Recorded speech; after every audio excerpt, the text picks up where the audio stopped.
And welcome back to Game 2. About to start away here at Carl Brooks Field. Guaranteed James Guerin on the call.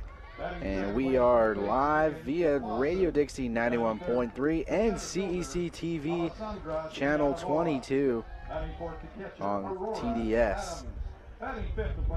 Dixie State going up against Notre Dame, Namur, the Argonauts, and Dixie State came victorious in Game 1 by a score of 8-0, where Cambry Hazel moves to 8-0 on the year, and not only is she still undefeated, the team's undefeated, and she pitched a perfect game in 6 innings because of the mercy rule in the bottom of the 6th inning.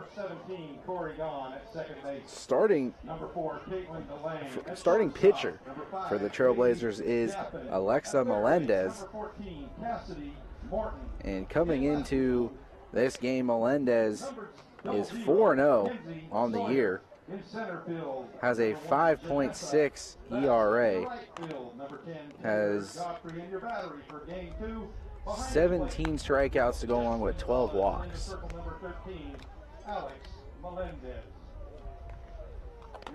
Melendez, a junior, and starting in the field for them batting first, Vanessa Bassett playing center field, Riley Titica, designated hitter, Bailey Gaffin playing short, hitting third, Corey Gahn playing first, hitting fourth, Jessica Gonzalez behind the plate, batting fifth. Kenzie Sawyer, left fielder this game, batting sixth. Cassidy Morton, the third baseman, batting seventh. Taylor Gottfried, the right fielder, batting eighth. Caitlin DeLang, second baseman, batting ninth. And to start things off for the Argonauts here in Game 2 is Adriana Arzaga.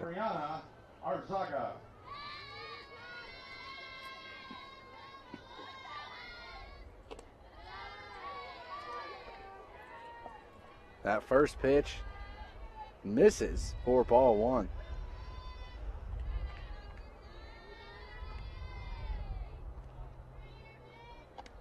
And that one high and away, but Arzaga liked it and swung at it to even the count at 1 apiece.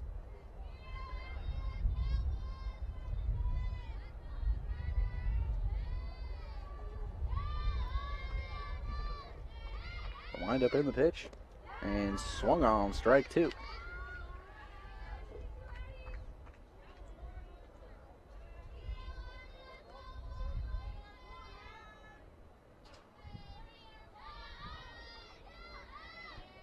And that one's going to be strike three. Struck out Arzaga and one away here in the bottom of the first. And that is Melendez's 18th strikeout in 20 innings.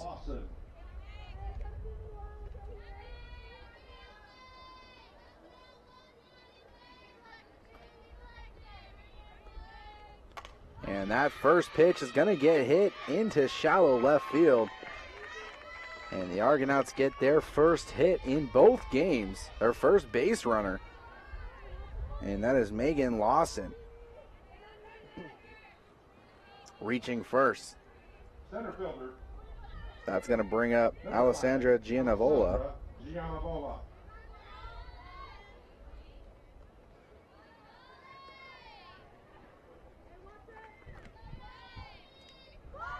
And showing bunt, and this one is going to trickle off of the third base foul ball line. Trying to advance the runner quickly over to second.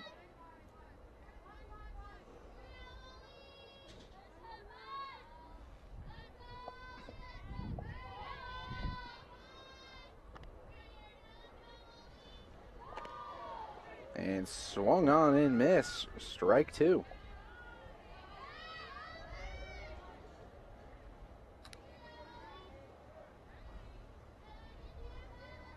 Wind has definitely died down, but of course, as soon as I say that, it'll probably pick back up. But now it is perfect softball weather. A little bit of overcast, but it's not hot, it's not cold.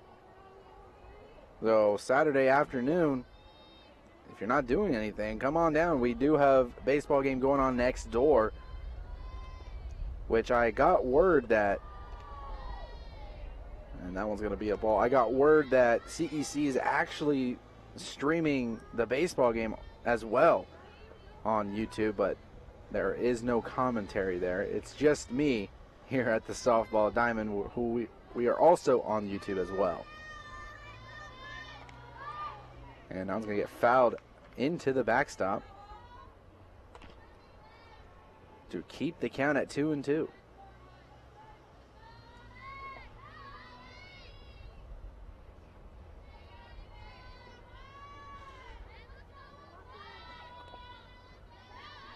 And the pitch, off-speed pitch, gets blooped up over to short in time for the runner at second, unable to turn two.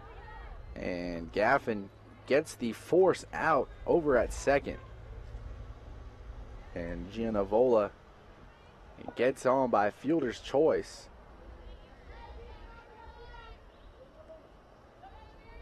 The catcher, Aurora Adams. Aurora Adams up to the plate now. And that one's going to be in there for strike one. That one had a little bit of juice behind it.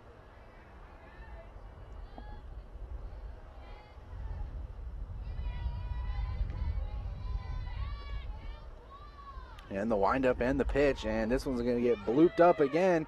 Two are there. Gaffin able to call off DeLang, and that retires the side. No runs on one hit, no errors, and one left on base. Don't go anywhere. We'll be right back here on Radio Dixie 91.3 and CEC TV.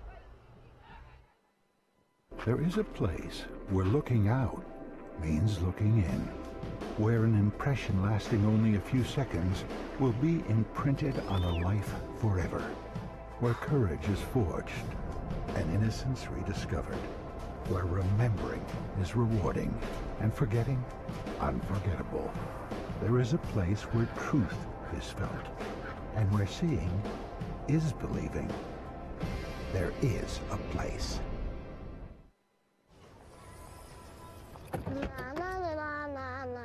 Are we there yet? Yep, we're here. It's a short drive from your neighborhood to your naturehood. To find a neighborhood park or green space near you, visit discovertheforest.org. If you have a winning ticket, go down to the table now. And welcome back to Carl Brooks Field, where we are in game number 2 of our doubleheader. And the Trailblazers came victorious in game 1. In case you missed it, by a score of 8-0, you missed a perfect game from Cambry Hazel. And I'm just glad I was able to witness a perfect. I don't think I've ever, in any level of baseball or softball, I don't think I've ever witnessed a perfect game. And yet, here at Dixie State, that was accomplished today in game 1. So that should be an invitation for all you guys to actually come out here and support the Trailblazers, because they are for real. Number 4 in the nation. And on the mound for the Argonauts, number 19, Sofia Garcia. And Garcia coming into this game 2-2 on the year with a 6.36 ERA.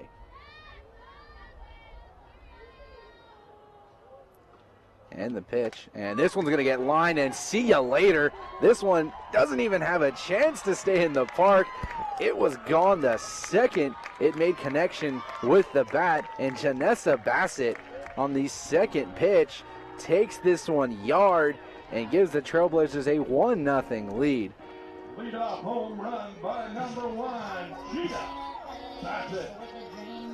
Just as I was saying, she didn't get a hit last game, as we have a good look at it from behind the plate, and that one was high and inside, and Cheetah just could not lay off of that one, and that one went over, and I think it went into the practice baseball diamond over there behind the American flag in the outfield, and that one was gone from the start. And Tedica looks at that one, ball 1.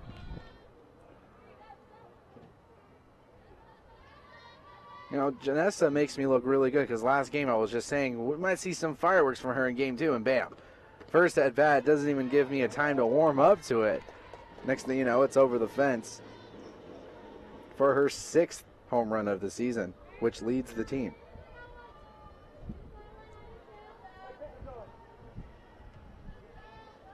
Garcia gets the sign and the pitch. And this one's high, and this one's going into the parking lot.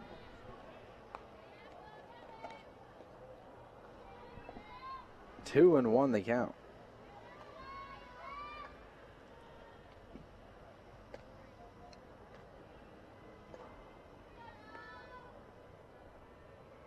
The windup and the pitch. And that's going to be inside.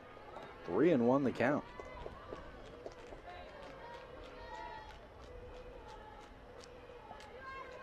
The 3-1 chance coming from below me, trying to get into Garcia's head, as they do so often.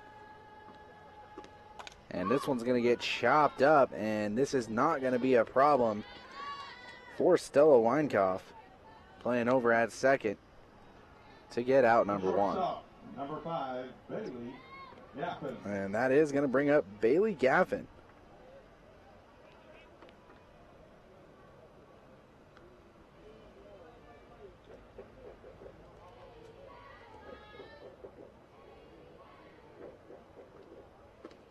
And this one's going to get shot right at the center fielder. One hops it.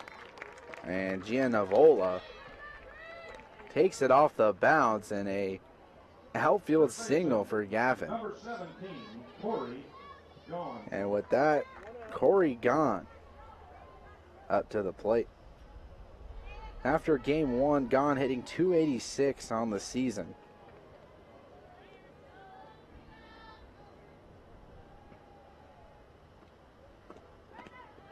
And that one's going to be outside for ball one.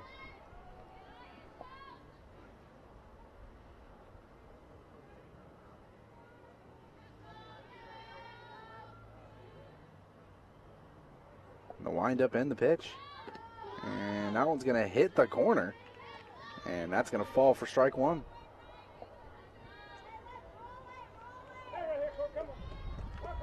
Gaffin over at first. One away.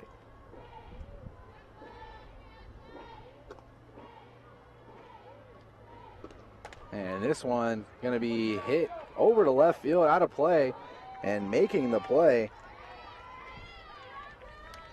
for the Argonauts was Haley Stahl. She's over in left field now, making the move from second base over to left field, and gets out number 2. Number 12, Jess Gonzalez. That's going to bring up the catcher, Jess Gonzalez, hitting .386. And the pitch, and this one's going to get shot right towards Stahl in left field, and as another base hit for the Trailblazers. That's 2 for them here in the inning.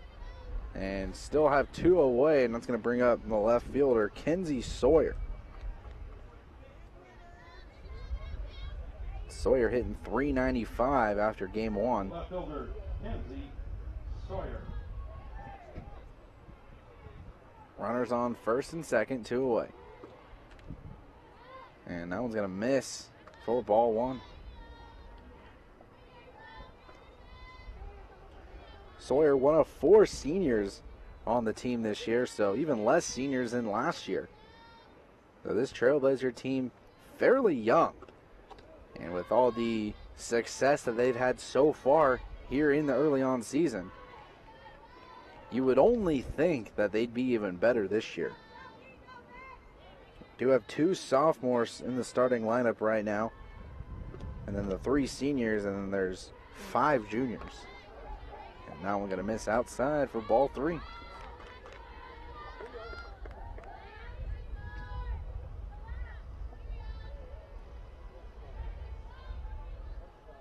Sawyer probably going to get the look sign from Coach Simpkins. Does, but it is going to be right down the middle. But knowing baseball and softball, you got to look at the 3-0 pitches. The best pitch that you'll ever see in an at-bat.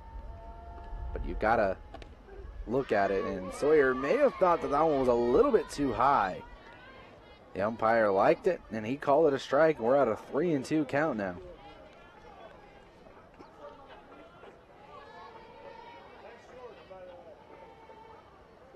Garcia gets the sign and the pitch. And foul tip. Kind of extend this lead early on in the first inning.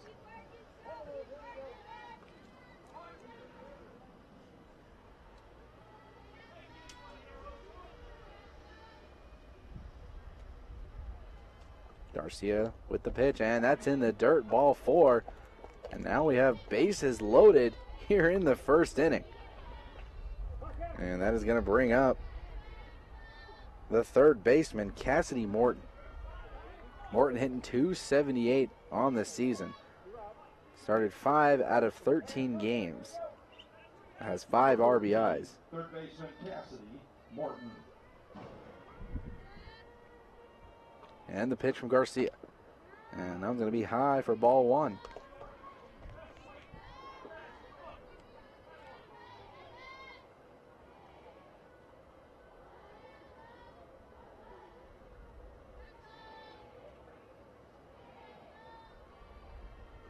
And the pitch. And that one's going to be outside for ball 2.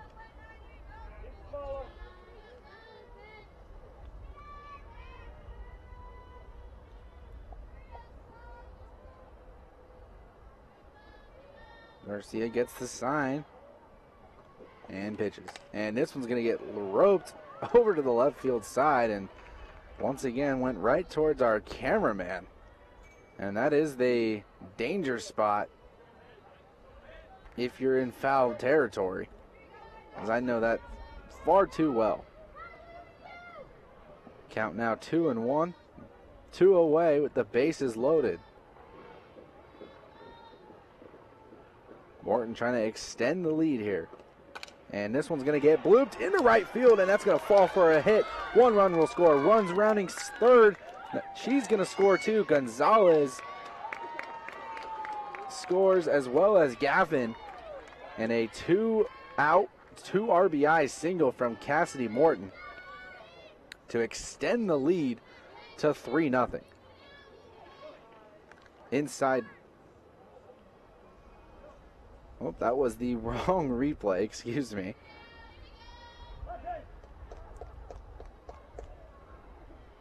The right fielder, number 10, Taylor Godfrey. Taylor Godfrey up to the plate now, hitting .412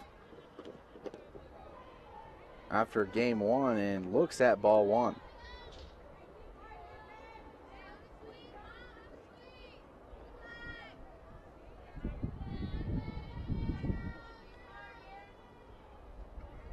Garcia gets the sign and pitches. And that one going to be in there for a strike.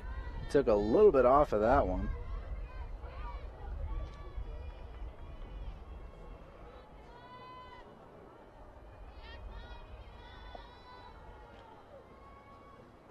A wind up in the pitch. And that one's going to be outside for ball 2. Godfrey just has 4 RBIs on the season with a double.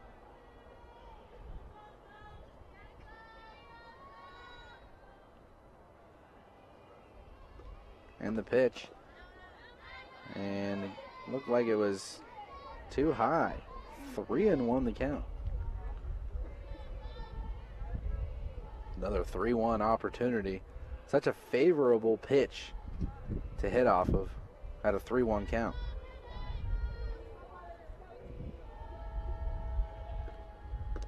And that one's going to be high, and that's going to be ball 4. And once again, the bases are loaded.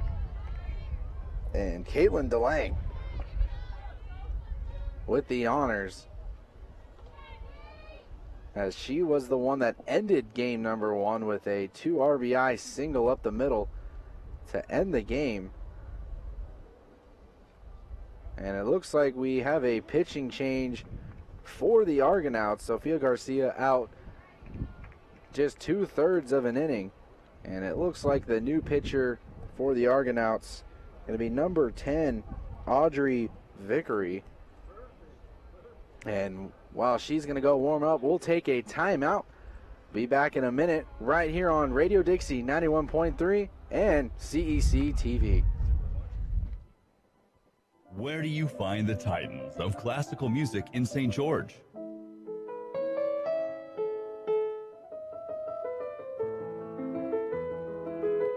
Classical music on Radio St. George 100.3 FM.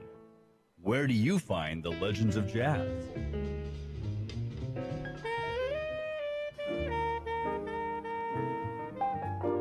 Evenings on Radio St. George 100.3 FM.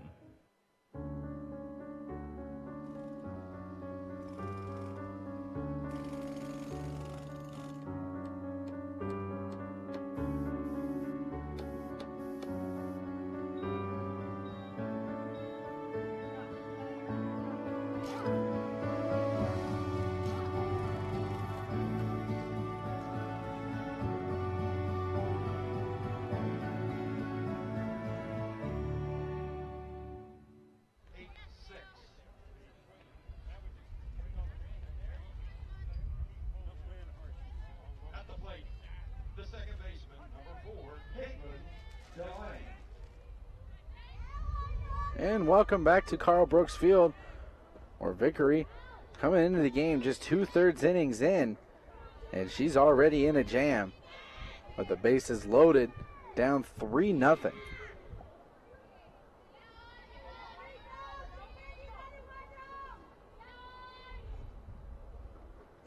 And Vickery fires that one in there for strike one.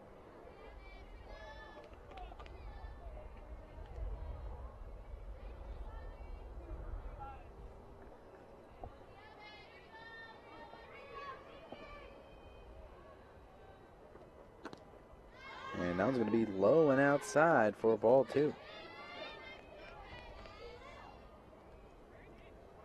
Vickery on the year 0-3 with a 5.51 ERA. With 11 strikeouts and 15 walks.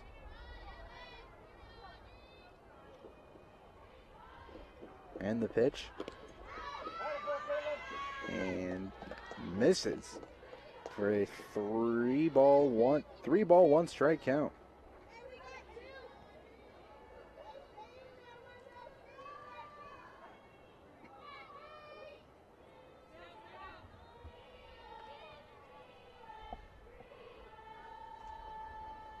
And this one get hit towards the first base side and foul. Full count with 2 away and the bases loaded.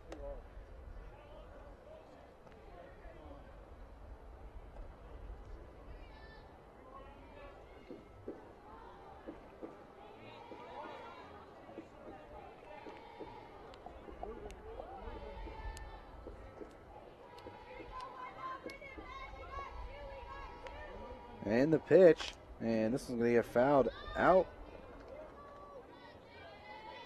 And extending the at-bat.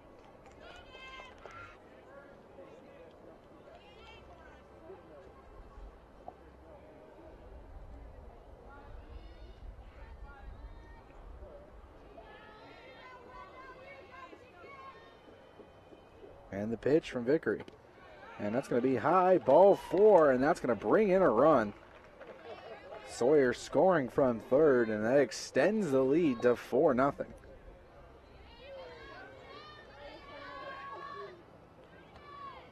Vickery's 16th walk of the season in 26.2 innings pitched. And Janessa Bassett getting her second at-bat here in the first inning. And if it's anything like it was in her first at-bat, this one could be over early.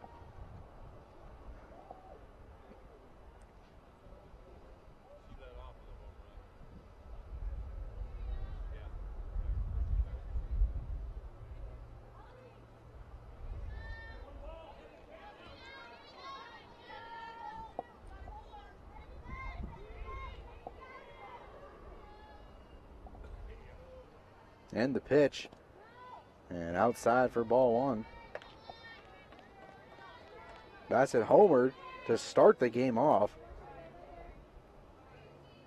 And the Trailblazers still in the rotation Bassett already up to her second at-bat in the first inning. And this one's going to get shot into the gap. This one has a chance, and it does. And Morton scores from third. Godfrey scores from second. And Bassett is thrown out at second, trying to make that into a double. Doesn't get to, but however, 2 runs do come across.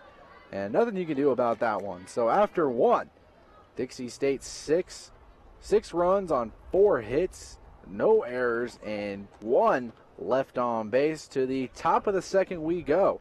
We'll be right back here on Radio Dixie 91.3 and CEC TV.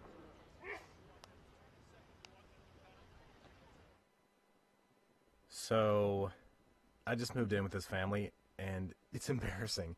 The little one, he likes to go outside and crawl around in the giant litter box. I don't know what he's doing. I mean, I was born, and I knew how to use the litter box. Look at that. That's disgusting. Oh, poop already. You're making me nervous. Oh, okay, I can't look at this anymore. I really hope he grows out of this, for his sake. There is a place where rocks bleed, and nature blushes on a battlefield green with envy, where dimples determine destiny, and a tiny wooden teeth holds the outcome in the balance. There is a place where friends are opponents, and opponents are friends, where the prize is elusive, the conquest is captivating, and the score isn't settled till the drinks are down. And welcome back to Carl There Brooks is a place. Field, where Dixie State in a doubleheader against Notre Dame de Namur, where they took game 1 by a score of 8-0, took 6 innings to finally put away the Argonauts in game 1, and on game 2 already out to a 6-0 start in the first inning, thanks to 3 RBIs from Janessa Bassett in that inning, 1 off of the solo shot and then 2 in that last at bat. And Melendez's first pitch fired down the middle for strike 1. Selena Sandoval up to the plate. And this one's going to get fouled out of play. Quickly in the hole, 0-2.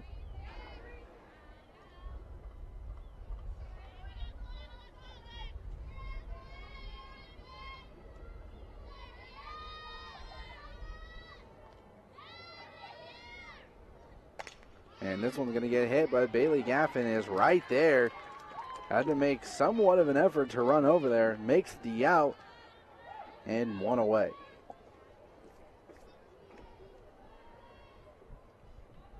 And that's going to bring up the second baseman, Stella Weinkoff.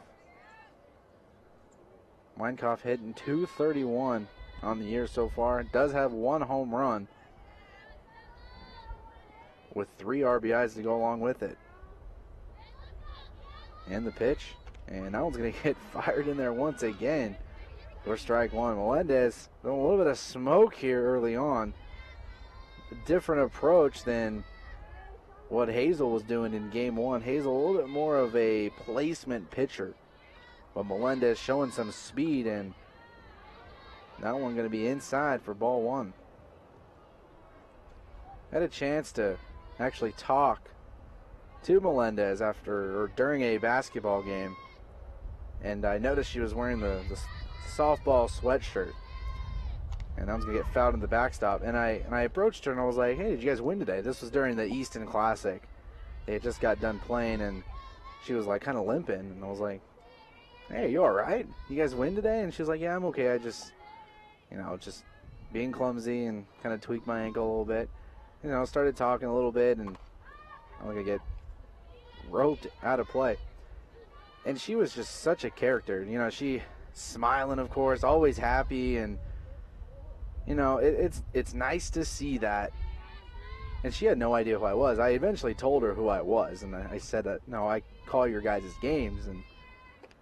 And she was very happy to hear that the awareness of the softball team is being, I guess, broadcasted. It's being spread out more. People are, hearing about the team more often. And I said, yeah, I like doing stuff like that. I like helping you guys out, because I think you guys need to be recognized more. And that one's going to find the bottom of the strike zone and going to get out number 2.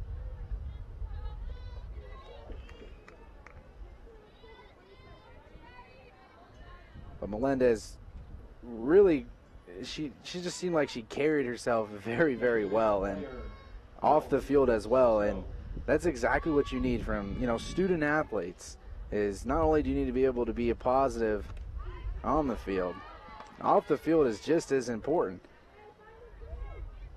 Makes you who you are. Now I'm going to find the strike zone for strike number 1.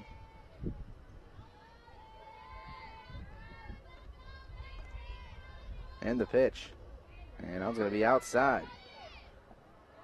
1-1 the count.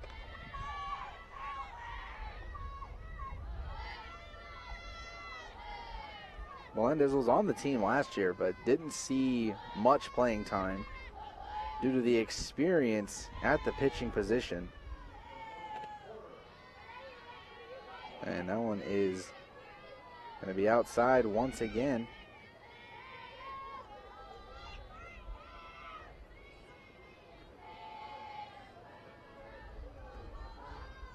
Two and one the count. And the pitch. And that's going to find the dirt for a 3-1 count.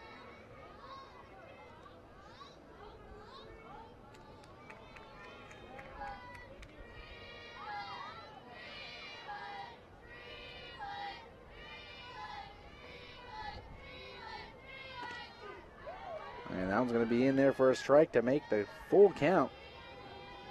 And Melendez was the third option last year, mainly behind Beard-Sheard and Barkwell. Finished the season 9-6 with a 3.77 ERA. And Cassidy Morton robs a double, as that one was for sure going to be 2, maybe even 3, and Morton had to jump up and grab that one out of the air, and she retires the side. A 1-2-3 inning for Melendez. No runs, no hits, no errors, and none left on base. We'll look at this replay one more time, and that was a great reaction, and the Argonauts thought they had a hit there. So don't go anywhere. To the bottom of the second inning we go. We'll be right back here on Radio Dixie 91.3 and CEC TV. Where do you find the titans of classical music in St. George?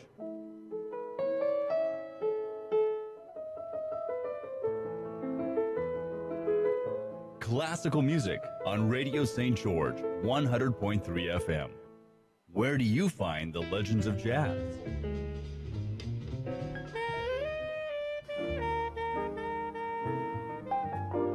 Evenings on Radio St. George 100.3 FM.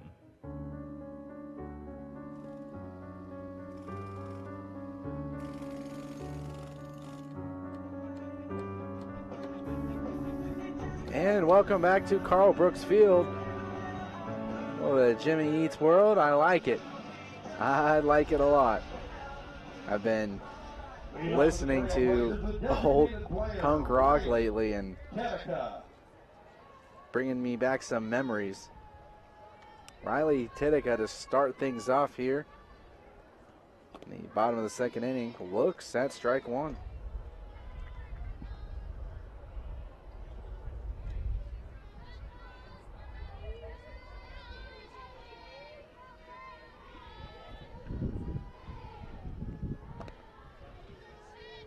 Slow pitch in there for ball 1.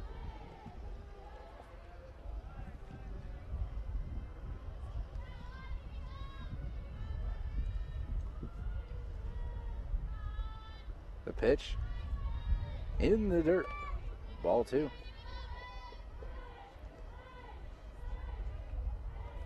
So according to NCAA.com, for the national rankings, Dixie State is number 4. That one barely misses the corner. And that's going to be ball 3. Minnesota State, number 1, with a 9-0 record. North Georgia, 21-0.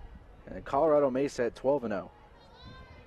And then you have Dixie State with being 16-0 after the Game 1 victory. And slow pitch. Didn't quite get Titica on that one. 3-2 the count.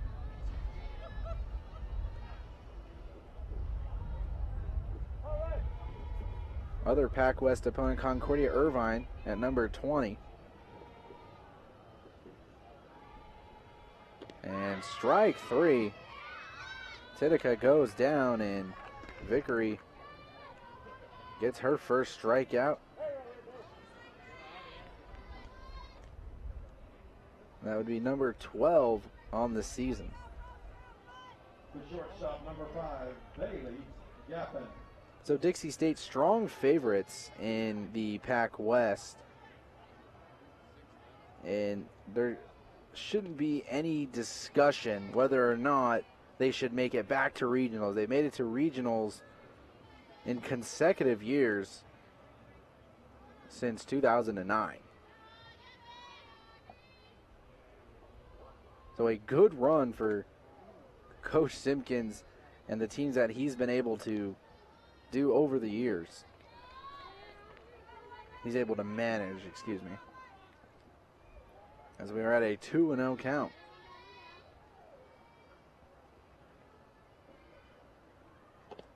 And I was going to hit the outside. Ball 3.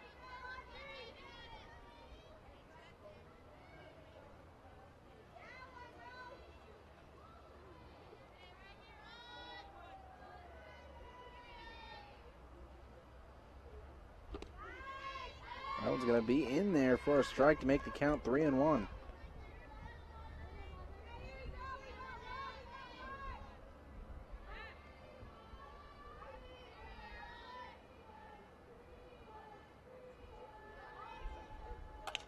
And this one's going to get rocketed out of play, way out of play, but had the distance to go.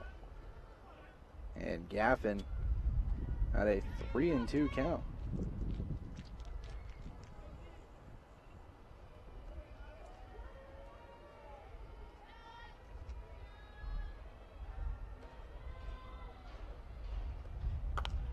And this one's going to get chopped up, and this one's going to fall, and not in time, as that one had a lot of spin on it, and Gaffin able to beat out the throw for an infield single.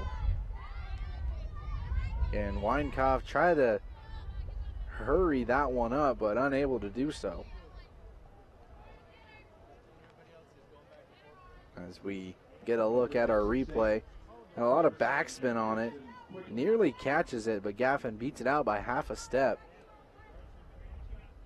First baseman, number 17, Corey. And we have a pinch runner for Gaffin, and it is Kirsten Quigley.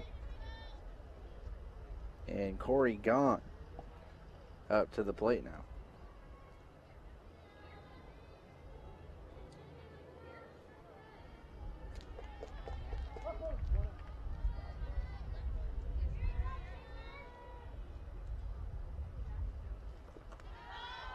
In the dirt for ball 1.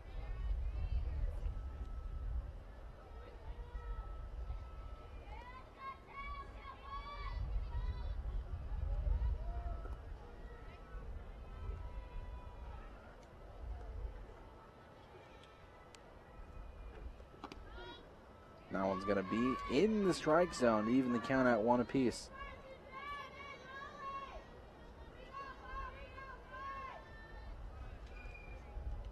In the Division II, Cambry Hazel is 31st in strikeouts per 7 innings with 8.2.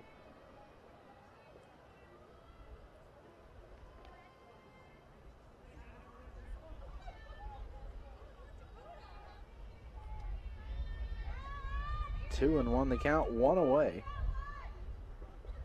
And this one's going to get hit softly over to third. And first baseman able to pick it off. Sandoval able to pick the ball off the ground. And Gonzalez gets retired for out number 2.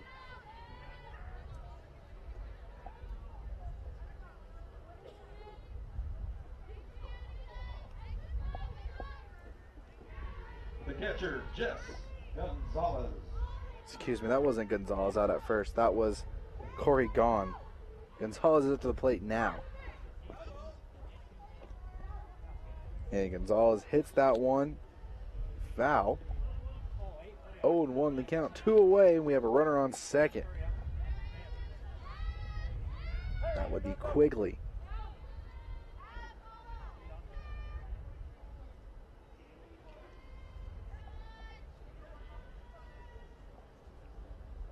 Vickery with the pitch, and that one's going to be in the dirt. To even the count at 1.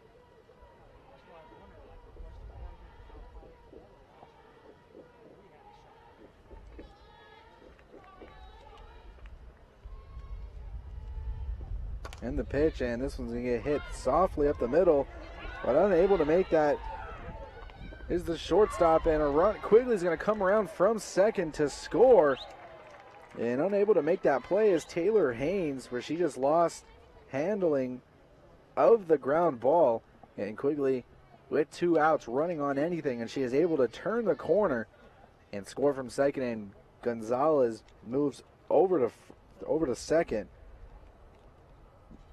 As she's holding her left arm, may have tweaked it up a little bit as she was going in for the slide. As we see right here, hits it right up the middle. And unable to make the play over at home.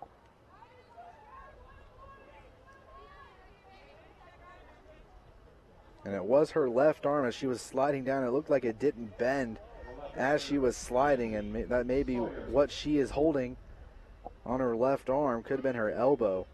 But we do have a pinch runner for her, which is Destiny Diaz. She's over at second now, and Kenzie Sawyer up to the plate.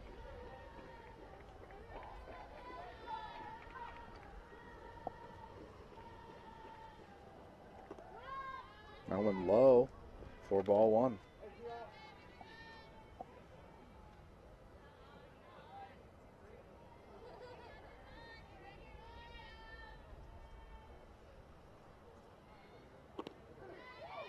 One's going to find the strike zone, even the count at 1.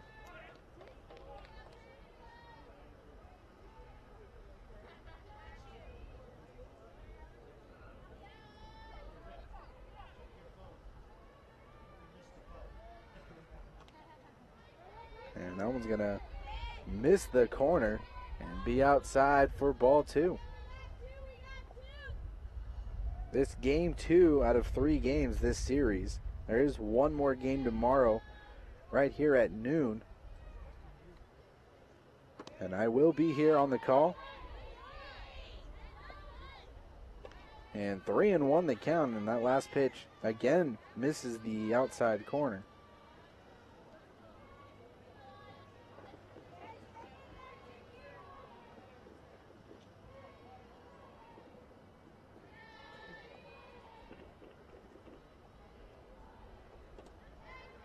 And that's going to be low for ball 4, and Sawyer takes her base, and that's going to bring up Cassidy Morton. And Morton so far 1 for 1, has 2 RBIs in her first at bat. Possibly adding 2 more, and it looks like we have a pinch runner over at first for Sawyer, and that's going to be number 22, Brenna Hink.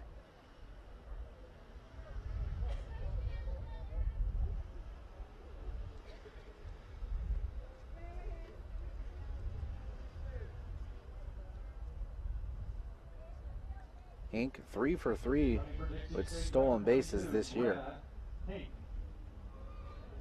So we have Diaz over at second, Hink at first, and Cassidy Morton at the plate.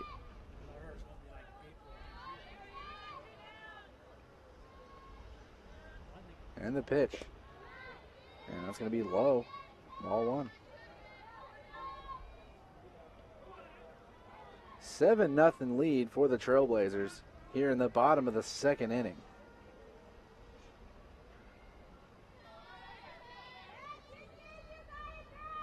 And the pitch. And that was going to be high for ball 2.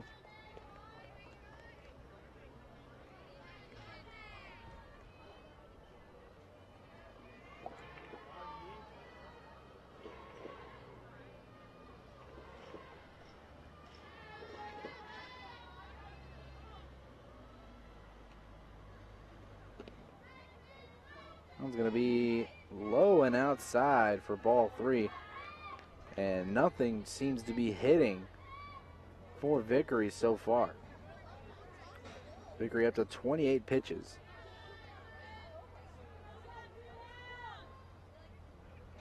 And the pitch. And that one is going to be in there for a strike to make it a 3-1 count.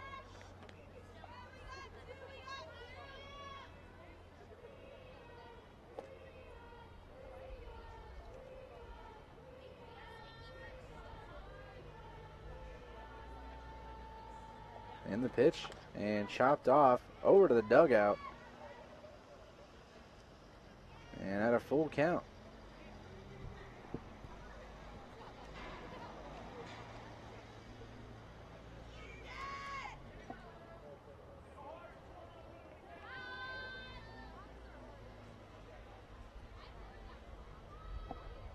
And the pitch, and that one was lollipopped into there, and Coach Simpkins laughing at that one, and Simpkins knows that Morton probably could have laid off of that one and gotten on base, but it came in so slow that Morton couldn't resist.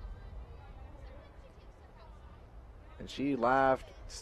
Coach Simpkins over at third, he started laughing too. That one gets hit over to third, and Lawson just tagging the base to end the inning. So Dixie State did manage to get 1 run on no hits, no errors, and 2 left on base. To the top of the third inning we go. Don't go anywhere. We'll be right back here on Radio Dixie 91.3 and CEC TV.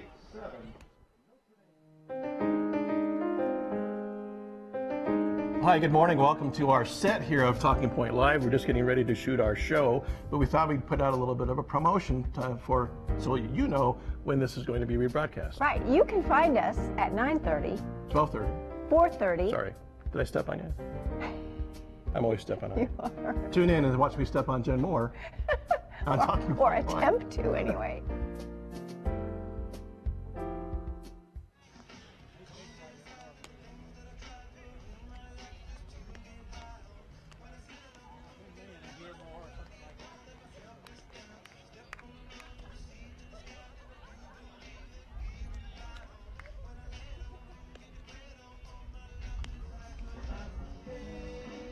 And welcome back to Carl Brooks Field, where the Dixie State Trailblazers have a 7-0 lead over the Argonauts of Notre Dame Namur. And it looks like we have a new outfielder. Looks like it's number 11, Mallory Eldridge, who is in for Taylor Godfrey over in right field. And we have a new second baseman, Megan Anders.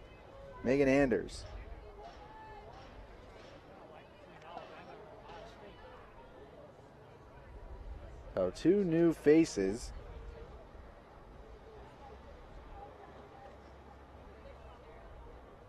Both freshmen. As it looks like we have Janessa Bassett coming out of the game, and Godfrey's going to take her place.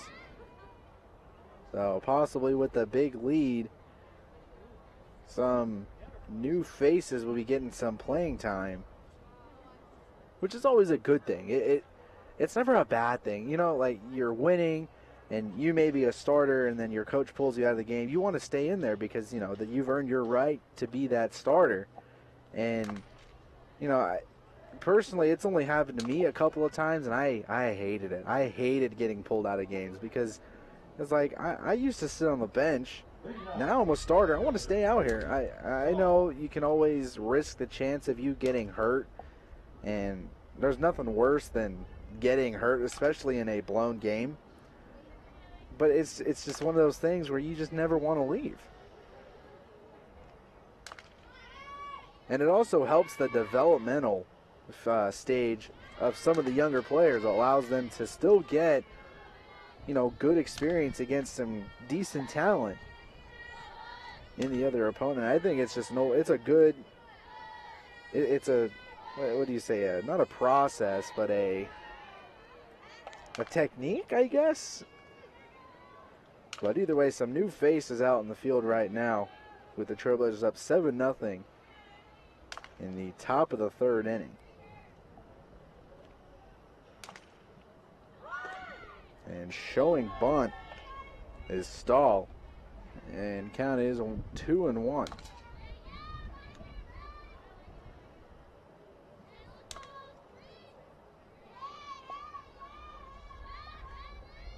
Wind up in the pitch, and this one's going to get hit over to Quigley at short, makes the backhand throw.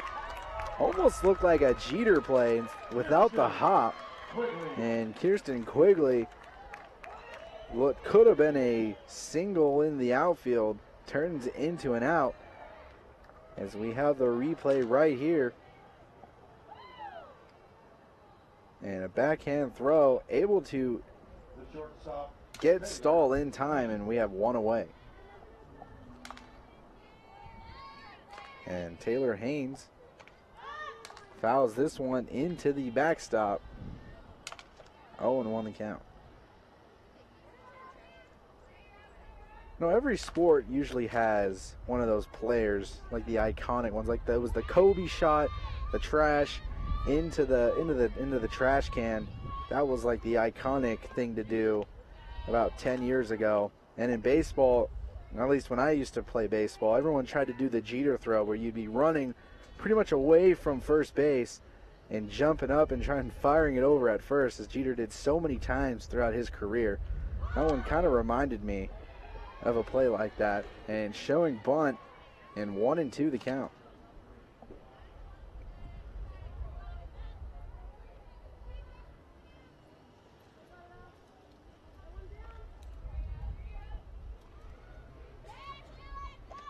And that speed pitch, trying to get her swinging, but she doesn't fall for it, to even the count at 2 apiece.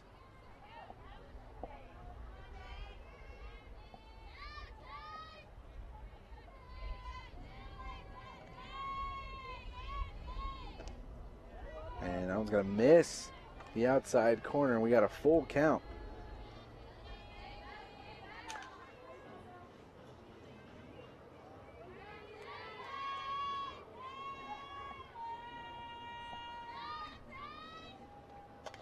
And fouled into the dugout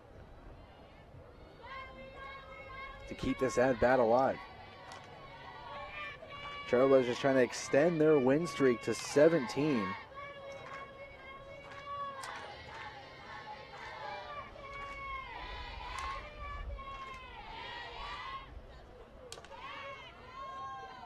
Melendez, wind up in the pitch, and that one's going to be high.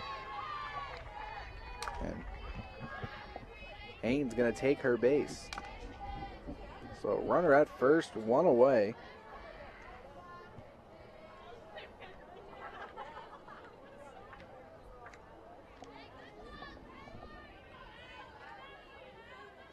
Number 1, Adriana Arzaga.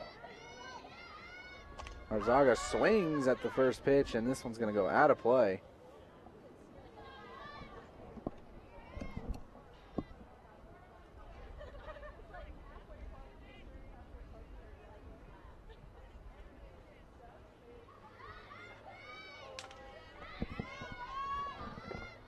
And that slow pitch nearly gets in there.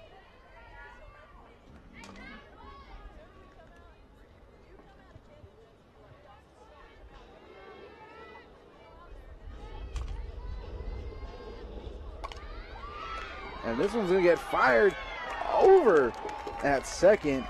And that's going to be Megan Anders making the double play. That ball got hit right at her. And with the good awareness to throw out the runner at first, as we take a look at the CEC replay right here.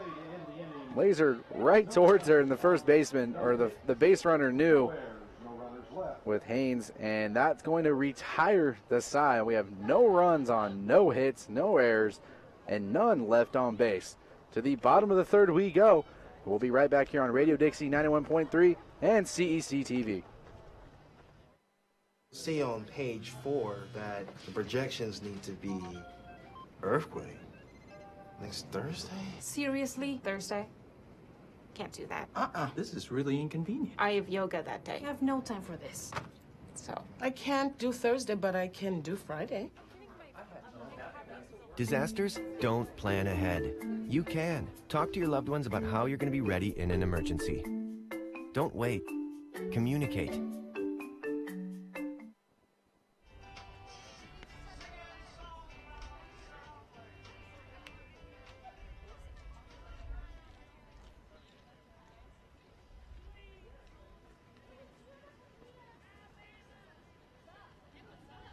Leading off the right fielder, number 10, Taylor Guthrie. Welcome back to Carl Brooks Field after that incredible ending of the bottom, or top of the third, excuse me, from Megan Anders to retire the side. 7-0 lead. And Taylor Gottfried starting things off, and she's going to lightly hit this one over to Vickery, and Gottfried is retired for out number 1. And Anders coming up to the plate now. And only has 1 at-bat coming into this game. 1 at-bat coming into this game in 12 appearances. And she's going to look at ball 1.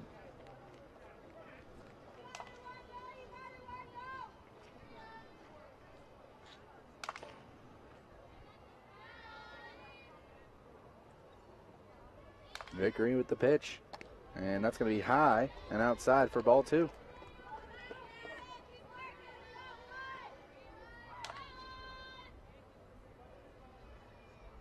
Anders' only hit was a double this season. And she's going to look at ball 3.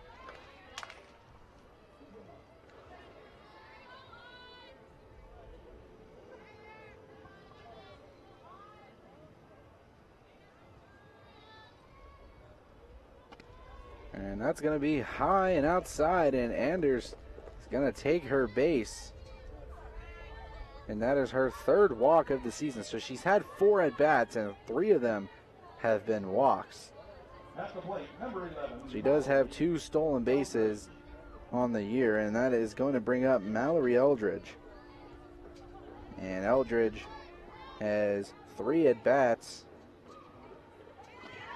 but does not have a hit yet. Looking to change that. And that one's going to be outside for ball 1.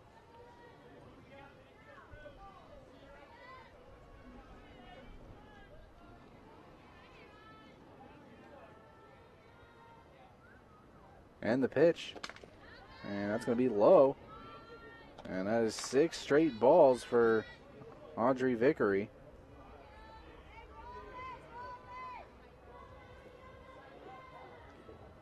And time called by the coach, and going to be discussion going on with the infield and the head coach after the 6th straight ball.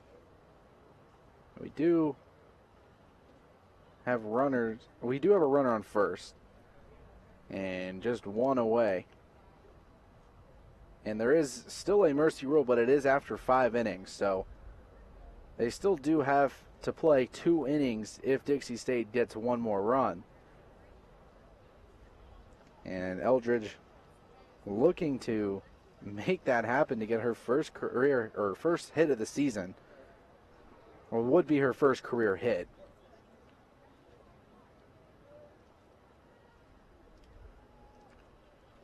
And just talent everywhere. It seems like the recruiting process from Simpkins has paid off for him, no doubt, as he found a star in Cambry Hazel, who, in case you are just joining us, she did pitch game 1 and pitched a perfect game.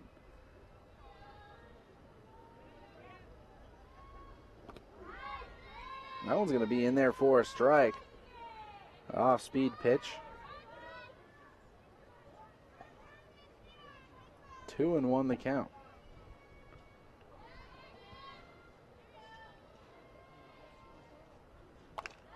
And this one's going to be fouled off towards the Dixie State dugout.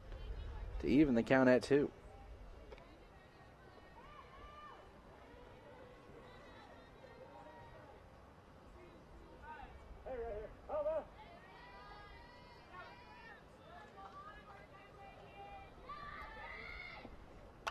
And Eldridge nearly takes this one up the line, but just foul to stay in the at-bat.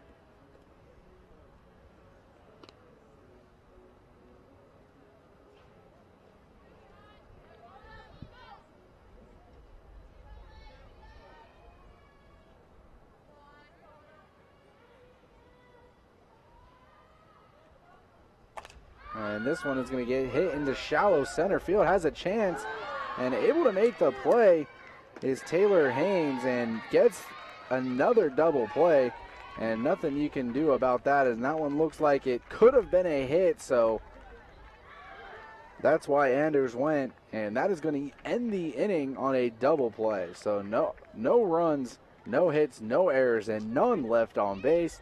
To the top of the 4th we go. We'll be right back here on Radio Dixie 91.3 and CEC TV.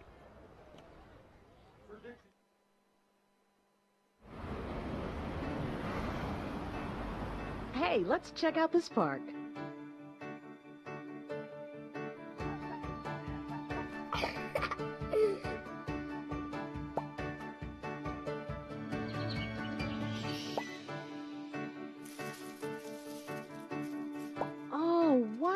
That's really cool.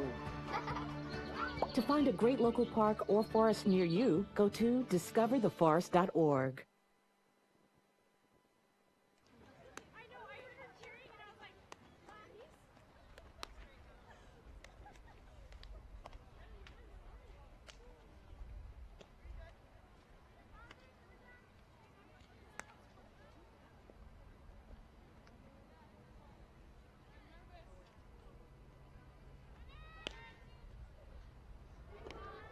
And welcome back to Carl Brooks Field, where the Dixie State Trailblazers on top, 7-0, and looking to end this one fast. Leading off the third baseman, Megan Lawson. Megan Lawson to start it off.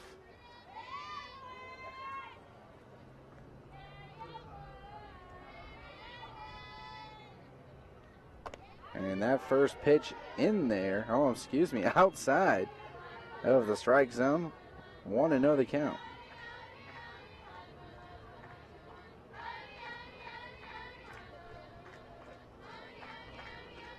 Melendez with the pitch. And low again for ball 2.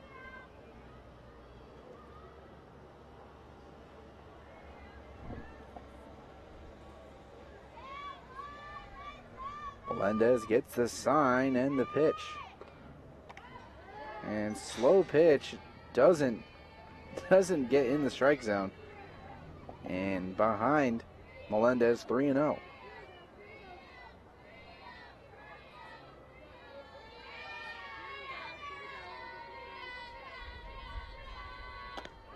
And that one's going to be fired in there, make it a 3-1 count.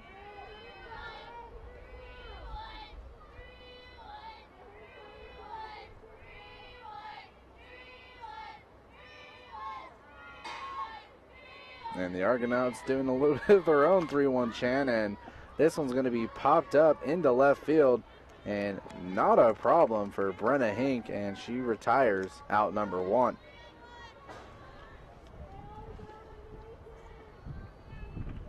That will bring up the center fielder, Alessandra Gianavola. The center fielder, Alessandra Gianavola. As we see on the replay right here, had some height on it, but it just was not far enough, and Hink had no problem. Gianavola over 1 this far. She swings and misses at strike 1.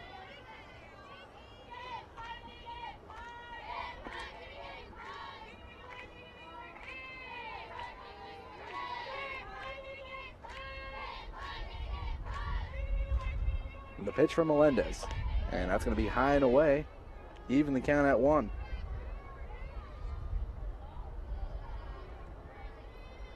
Top of the 4th inning. Trailblazers out 7-0. And the pitch, another slow pitch, and that one's going to find the strike zone this time. That one finally able to fall for Melendez. And 1-2 the count.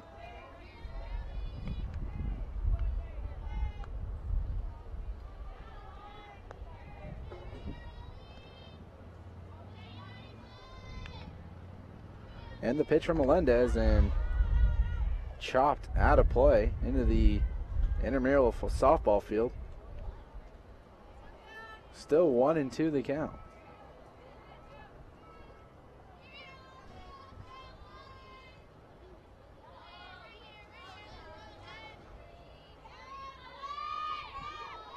And the windup and the pitch. Another slow pitch. And looked like it could have hit the outside corner, but it missed. It's 2-2 the count.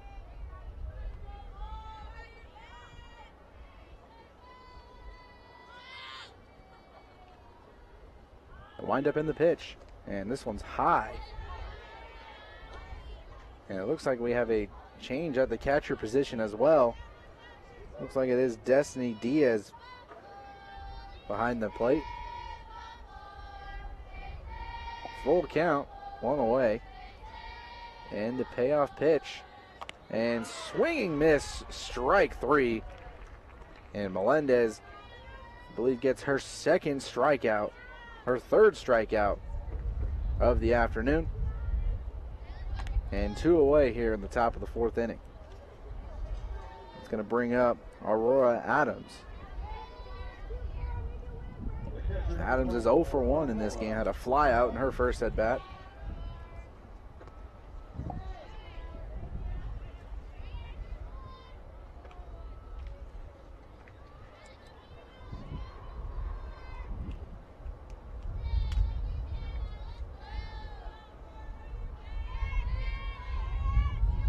Melendez, the windup in the pitch.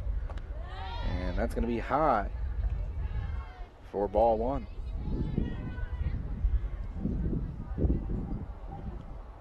Wind coming from the opposite direction, going left or right now, as it was gone for a little bit, but now it's starting to come back. Oh, it's going to be in there for a strike. A little bit more speed on that one. And 2-1 the count.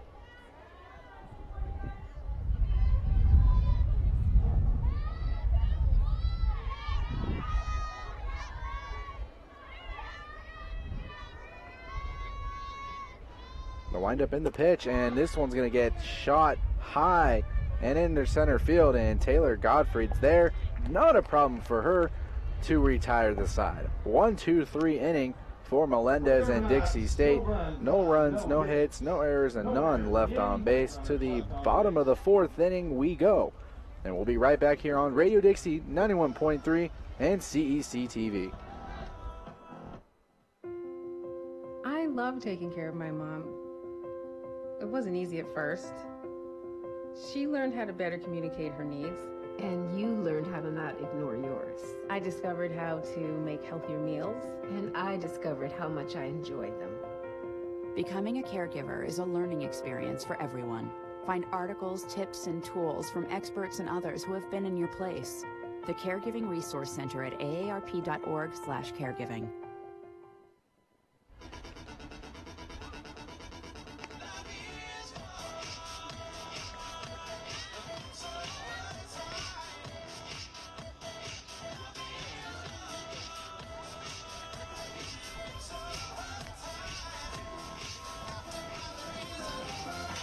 And welcome back to Carl Brooks Field, where the bottom of the 4th inning ritual tradition, once again led by Janessa Bassett and Taylor Gottfried.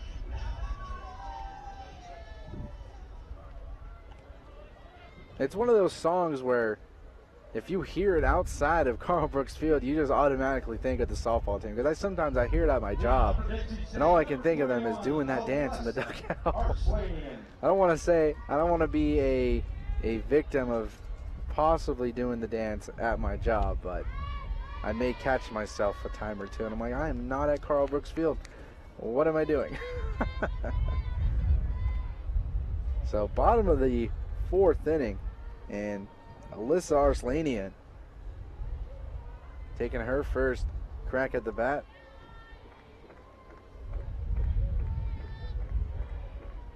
And she's going to hit this one into left field. One hops it over to Stahl, and Arslanian gets on base just for her 3rd hit of the season. At play number 7, shortstop, Kirsten Quigley. Kirsten Quigley.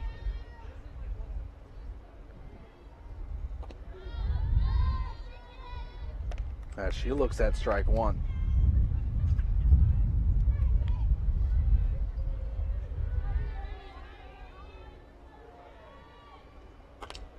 And Quigley going to hit this one in the gap between second and short.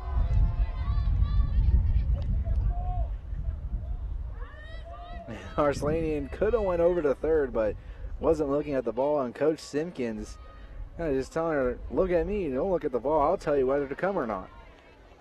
And this is the learning process that I was talking about. You know, it's the experience that, you know, is you're going to need to get it at some point. And Arslanian could have went over to third, but stays at second.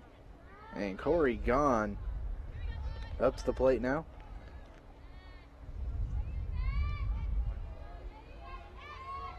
Gone 0 for 2 this far, has a ground out and a fly out. And the pitch. And that one's going to be low. Good ball 2.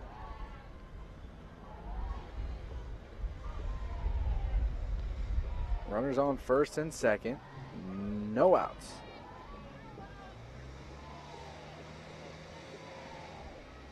And the pitch. And that's going to miss the corner. And 3-1 the count.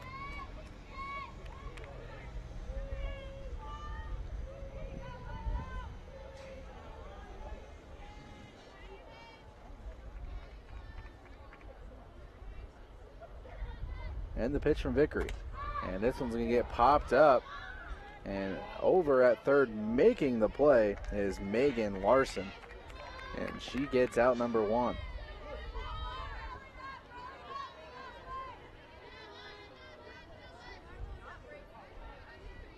And that is going to bring up the catcher, Destiny Diaz, who is in for Jess Gonzalez. Catcher, number 3, Destiny Diaz.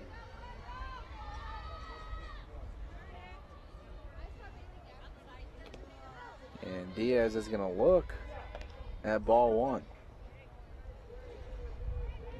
Coming into this game, Diaz just has 5 at-bats. 3 of them are hits. Or excuse me, 1 of them is a hit. And that one's going to be in there for a strike to even the count.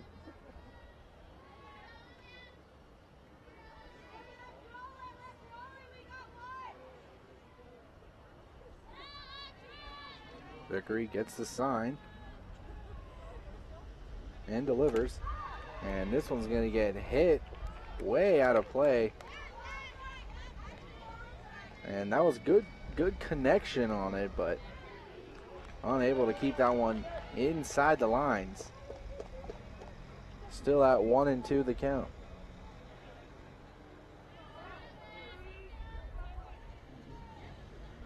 And the pitch. And this one's going to get hit right towards the second baseman, and yet it's another double play. That is the 4th one in both games. And great defensive awareness from the Argonauts, and the side is retired once again. So no runs on 2 hits, 1 error, and 1 left on base. to the top of the 5th inning we go. Trailblazers 7, Argonauts nothing. And we'll be back right here on Radio Dixie 91.3 and CEC TV.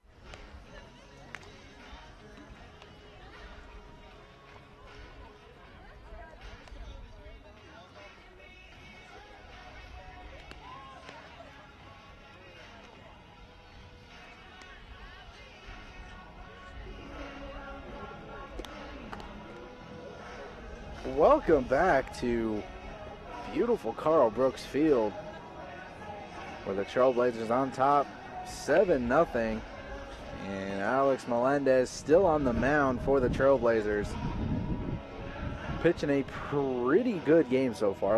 Has only allowed 2 base runners.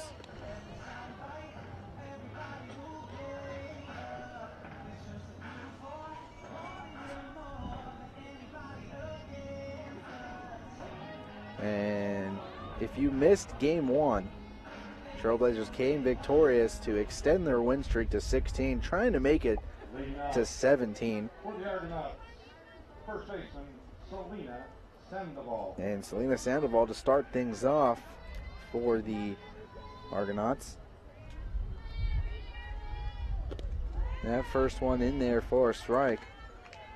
Sandoval 0 for 1 so far, has a fly out in her first at bat.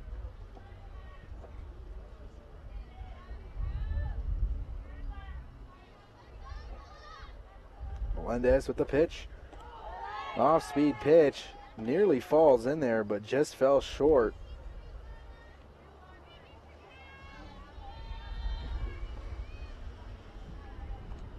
One and one the count. We'll end up in the pitch, and this will get fired in there. Quigley gets the ball, throws it over to first in time for out number 1. Routine ground ball to Quigley, no problem, as she gets it off of a 2-hopper and throws out Sandoval. Stella Weinkauf getting her second at bat. She struck out in her first at bat. Pitch from Melendez, swung on and missed. Strike 1. For Melendez, 4 strikeouts this afternoon on 61 pitches. And that slow pitch just a little bit too short again. And 1 and 1 the count. The pitches do look good, however, they're just falling short.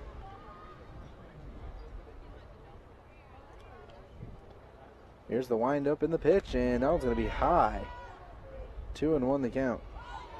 And looks like she actually swung through the plate on that one and check swing, and is going to be a strike.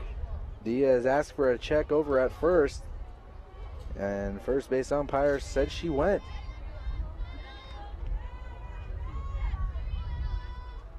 Wind up in the pitch, and that's going to be high for ball 2.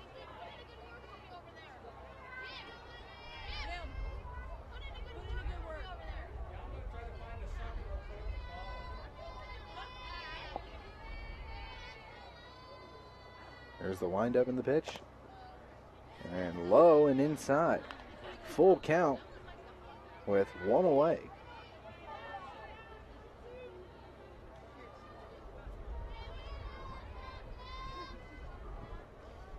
Melendez trying to go to 5-0 on the season. And swung on and missed. Strike 3.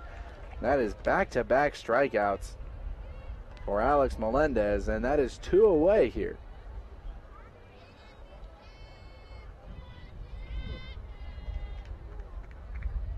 designated player, number 6, Tivoli Cisco.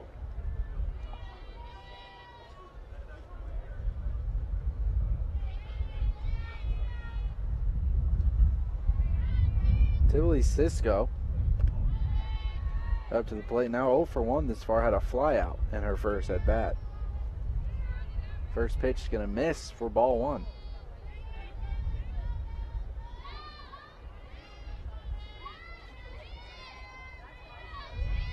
Wind up in the pitch, and that one's going to be outside for ball 2.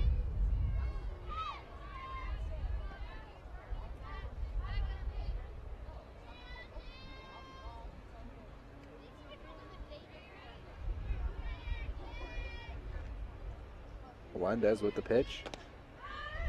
And that one's going to be low again for a 3-0 count.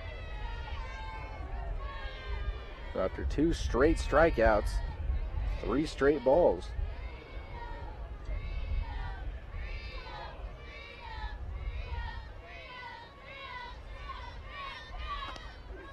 And that one's going to be in there for a strike, overcoming the chance from the Argonaut dugout.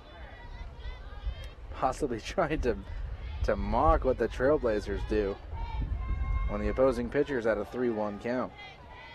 I like it. And that's going to be high for ball 4, and just the 3rd base runner allowed today by Melendez. And Cisco takes her base.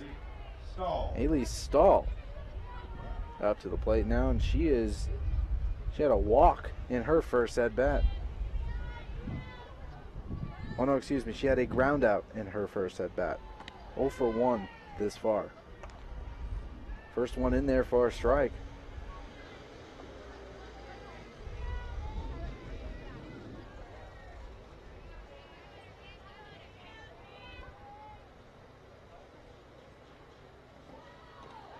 That pitch in there, or excuse me, in the dirt.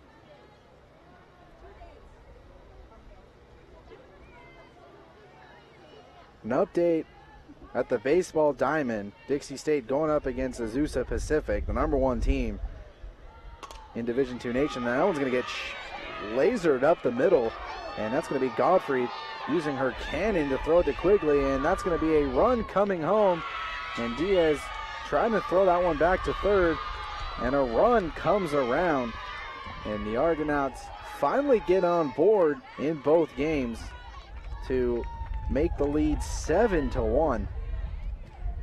And that is going to be a triple for Haley Stahl in scoring Cisco from first.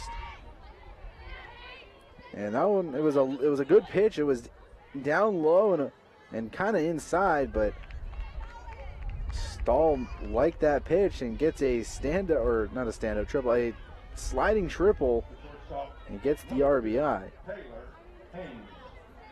Taylor Haynes up to the plate now. That one's in the dirt.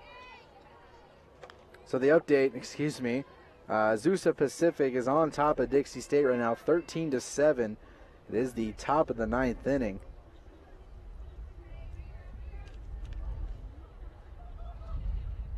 And the Trailblazers over at the baseball diamond, if they lose this game, it'll be their 3rd in a row against Azusa Pacific, or their 4th. They'll have gotten swept, but it is the #1 team in the Division II Nation. So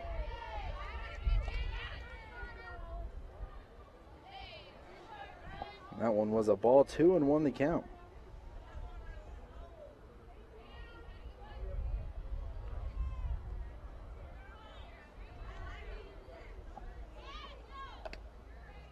That one is high for ball 3.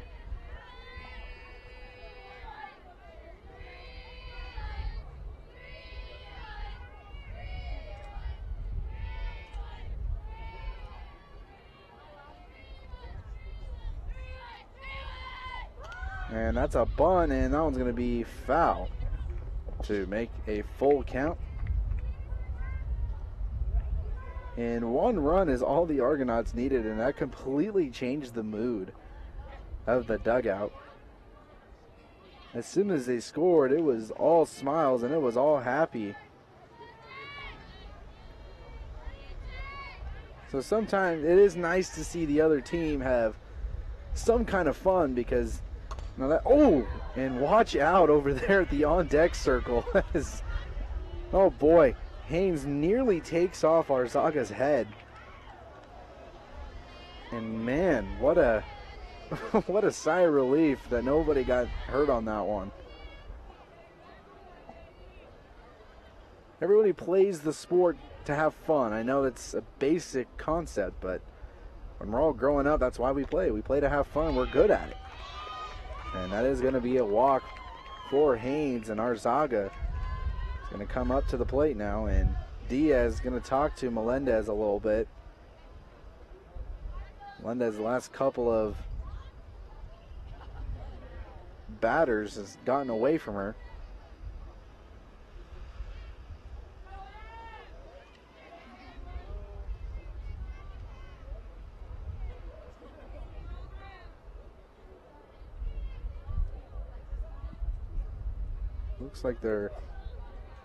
Looks like Melendez may have a little cut on her hand and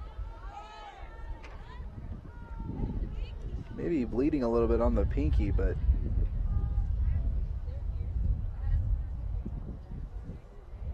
course you can't play if you have any open cuts. That's just a player's safety.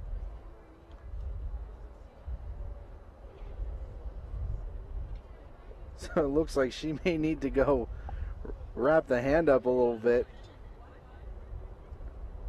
Simpkins brings in the infield. According to him, it looks like she may have just slightly cut her pinky.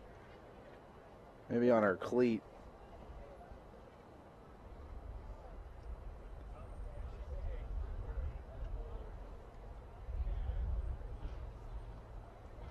This is game 2 of the doubleheader. Dixie winning the first one 8-0. Now up 7-1. There is game 3 tomorrow at noon right here at Carl Brooks Field. So if you're not doing anything Sunday afternoon, come on down, because I'll be here. CEC will not be here. It'll just be me on Radio Dixie 91.3.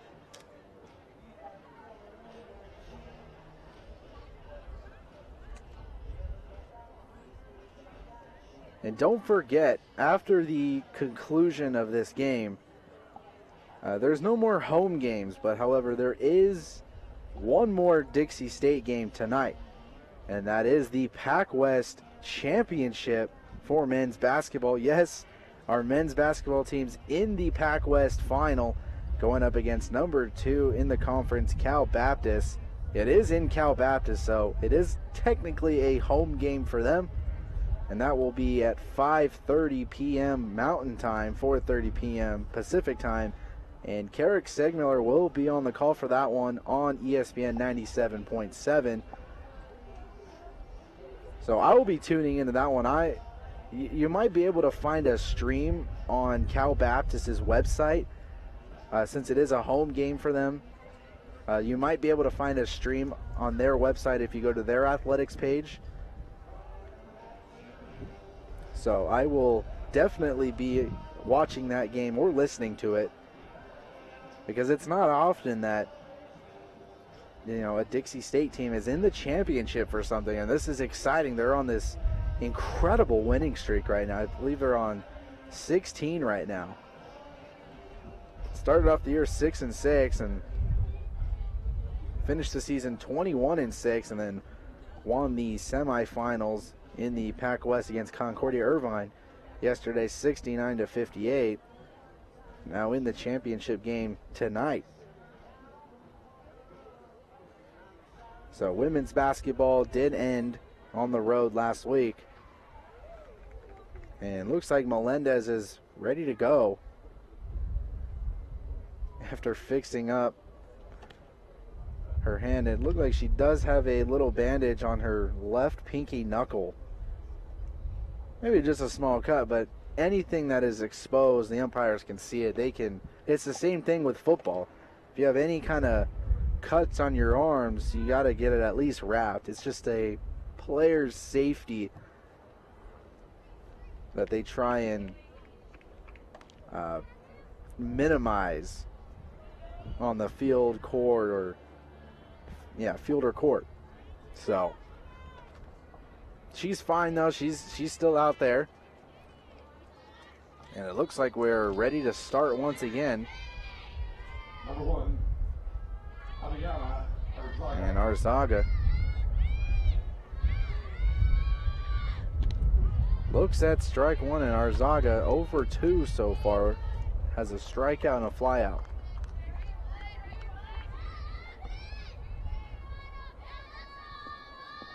Two away here. And a bunt, and that's going to be over to Melendez. And it looked like batter was out of the box when contact was made, and that is going to be out number 3, and the side is retired. So 1 run comes across on 1 hit, no errors, and 1 left on base. To the bottom of the 5th inning we go. Trailblazers 7, Argonauts 1. And we'll be back right here on Radio Dixie 91.3 and CEC TV. Radio Dixie 91.3. We don't play that. Nope, not that. A big fat no there. That's what we play. And stuff like that. On St. George's only alternative, Radio Dixie 91.3. Oh, and from 9 till midnight, we play this. I need a one dance. And this. Radio Dixie 91.3 FM.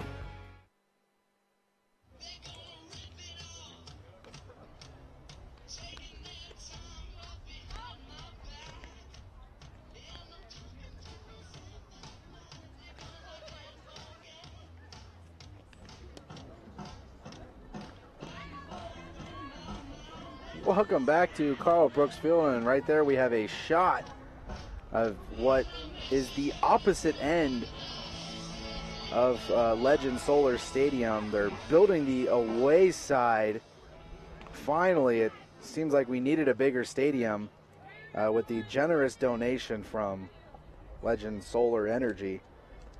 And it has been a long project. They first got the field done prior to this football season, and then they were able to finally, once soccer was over in the winter, they finally got the project going, and there has been some good progress. However, it is kind of annoying. They did get rid of that road that was going behind Legend Solar, splitting the baseball and softball field. So now you have to go around if you want to get out of the university, which can be kind of annoying, but you got to do what you got to do. So we are in the bottom of the 5th, 7-1 in favor of the Trailblazers. And Brenna Hink up to the plate as she looks at ball 1 to even the count at 1 apiece.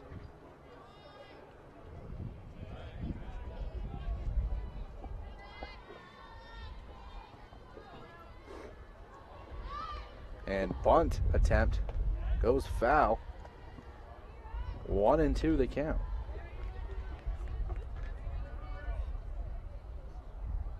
Hink, her first at bat here in game 2, filling in for Kenzie Sawyer over in left field.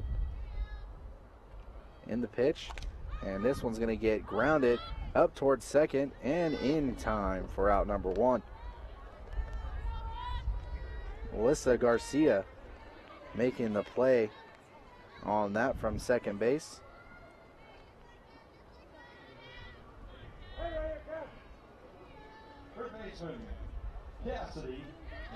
Cassidy Morton up to the plate now, 1 for 2. So far has the 2 RBIs. And she's going to look at strike 1. So if the Trailblazers get 2 runs here, the game will end by mercy rule. And the pitch. And this one's going to get hit over to Garcia again. Backhands it. And in time for out number 2. So 2 quick outs And that's going to bring up Taylor Godfrey to the plate. And Godfrey 0 for 1 with a walk so far.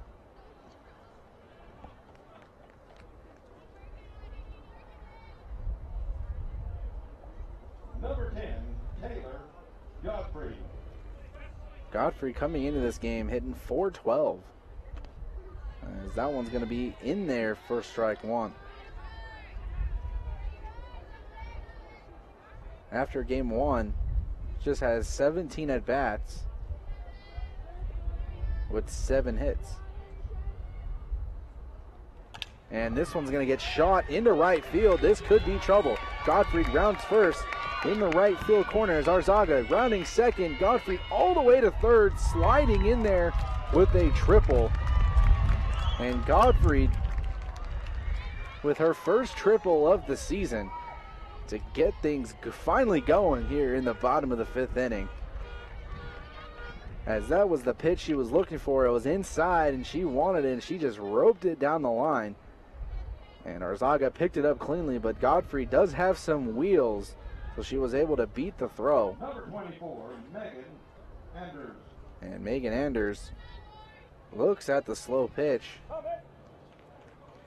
for ball one.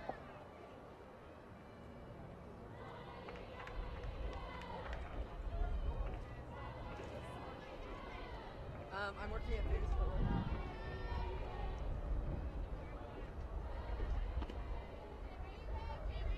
Vickery outside for ball two.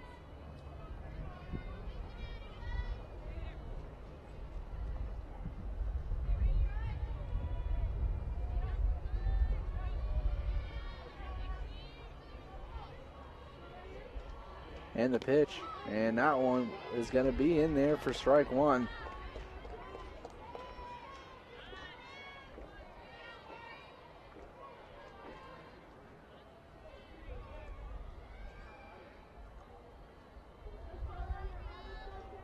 Anders had a walk in her first at bat, and she swings and misses for strike two.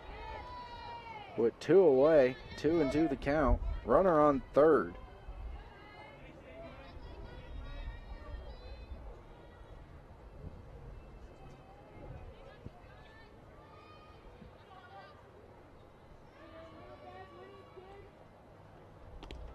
And that one's going to be high. Full count now with 2 away.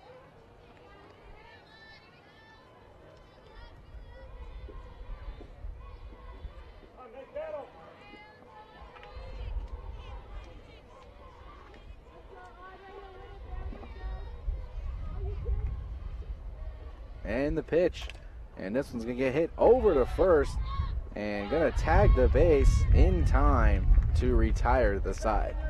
No runs on 1 hit, no errors, and 1 left on base. To the top of the 6th inning we go. Trailblazers 7, Argonauts 1. And we'll be right back here on Radio Dixie 91.3 and CEC TV. There is a place where young and old make connections. Where kids feel like grown-ups. And grown-ups feel like kids. There is a place where beauty arises in contrast. Where wonder is universal, and laughter second nature. There is a place where friends find a future, families find each other, and feelings find their home. There is a place.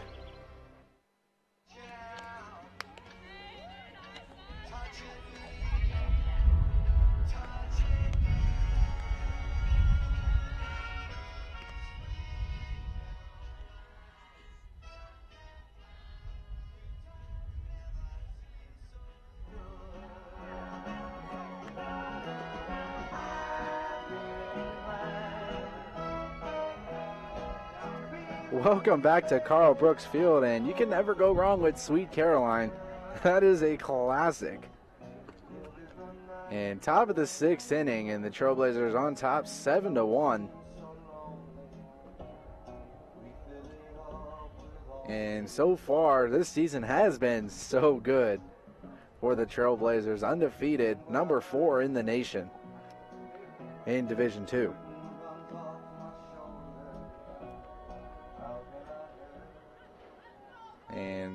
Melendez still on the mound for the Trailblazers. Leading off, Megan Lawson. Lawson hacks at that first one into the back net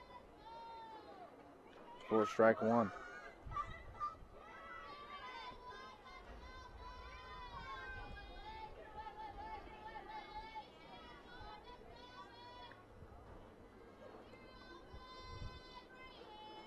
And the pitch, slow pitch. And that one's not going to hit. And update at the baseball diamond.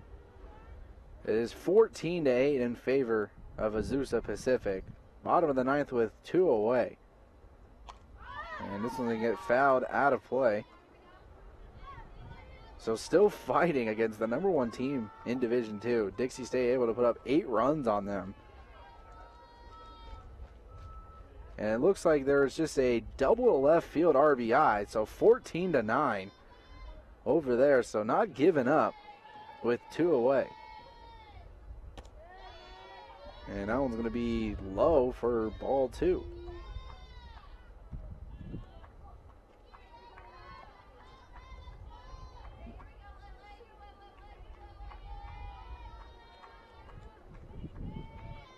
Melendez with the pitch.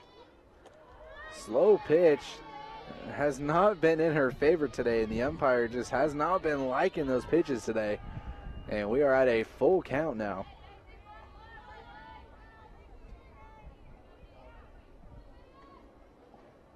In the pitch, and this one's going to get popped up, and this one's going to stay in play, and Hink didn't want to hit the wall on that one and played it safe.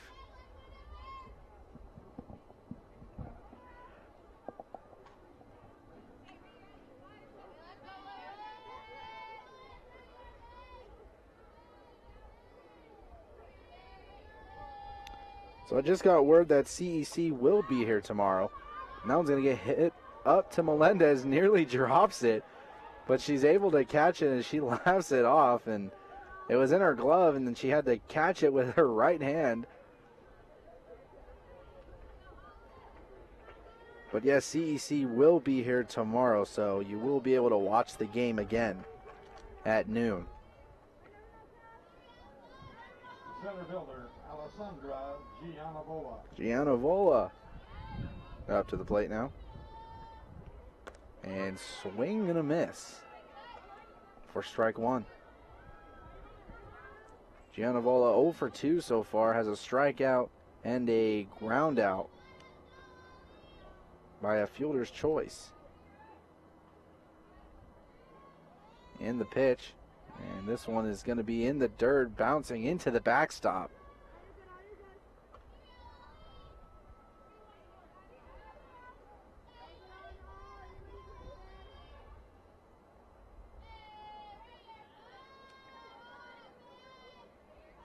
Melendez gets a sign in the pitch. And this one's going to get hit right towards Anders. And it looks like she may have caught it, but just to be safe, throws it over to first to get out number 2. And Anders has made 2 great plays that were hit right at her pretty hard. And she was able to make both of them without a problem. And 2 away, and that's going to bring up Aurora Adams. Adams 0 for 2 so far, has 2 flyouts. And that one's going to be in there for a strike.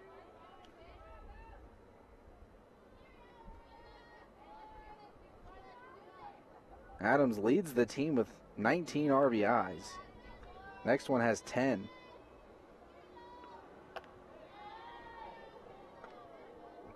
That one's going to be high for ball 1.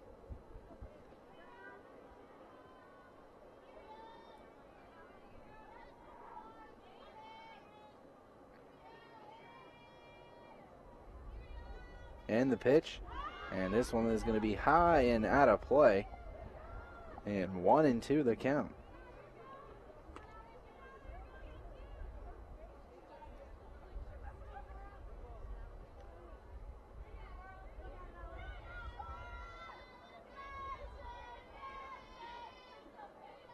wind up in the pitch.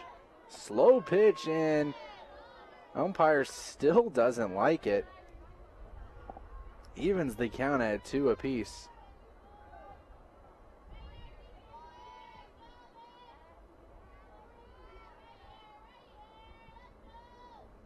And this one's going to get lasered over, and a spectator tried to catch that with his bare hand, and we had some divers over there in the bleachers. Probably not expecting that.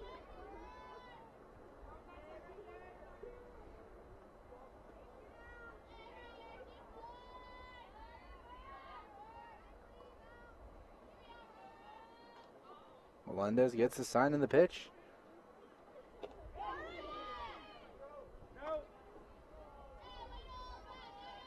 And home base umpire checks with the first base umpire if she went. Doesn't go, and now we're at a full count.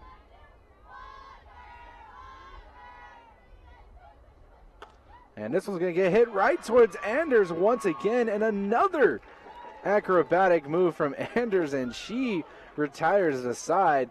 And it is a 1-2-3 inning for Melendez and Dixie State.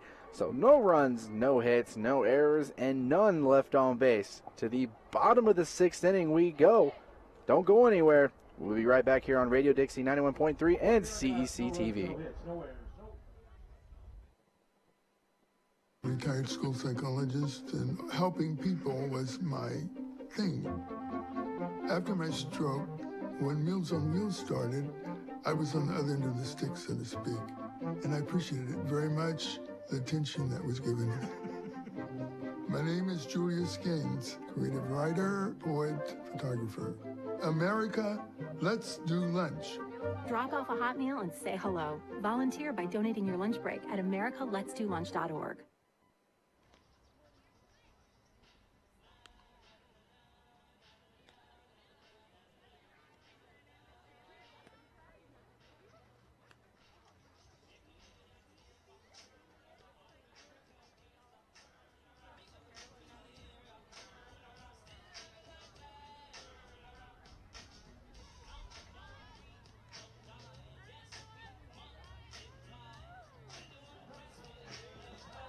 And welcome back to Carl Brooks Field. Sorry, Val. It's softball season. As the Trailblazers find themselves on top 7-1 in front of the Argonauts. And Vickery came into relief 2/3 of the inning in and has been in since then. Has only given up 1 run since she has came in. And not a bad outing for her. She was kind of put in a bad spot with the bases loaded, but just 1 earned run under her name.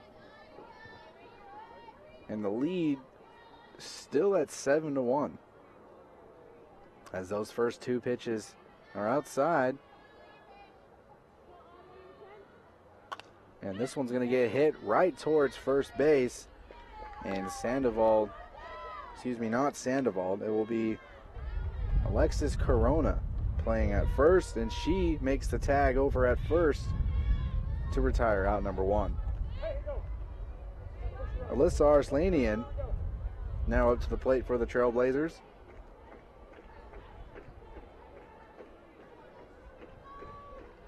Arslanian 1 for 1 in this game so far.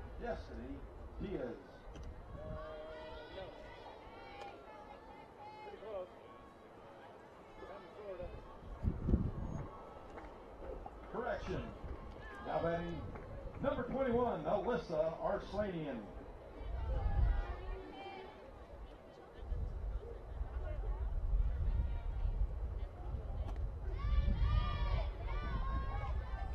That one's in there for a strike.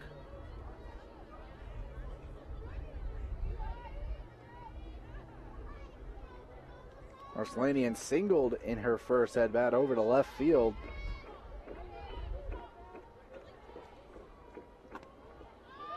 And that one's going to be outside for ball 2.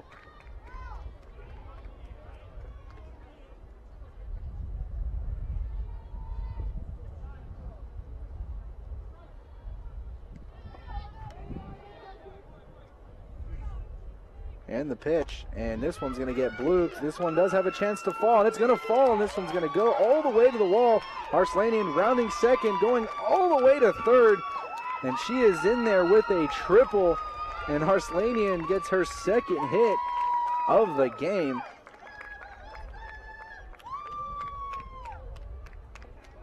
And that is her first triple of the season. And we take a look right here on the replay, and that one was just high and outside, and she liked it. And that is the center fielder that missed it on that one all the way to the warning track. And Arslanian gets in with a triple. And Kirsten Quigley up to the plate now, and she swings and misses at strike one. So just 2 runs, and this one can be over.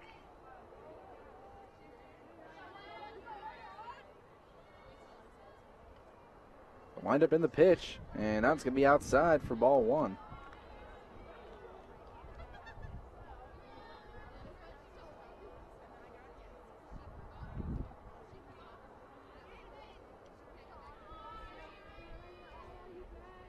(14-9) was the final of Azusa Pacific and Dixie State. Dixie State 6-12 on the year, and Azusa Pacific goes to 17-1.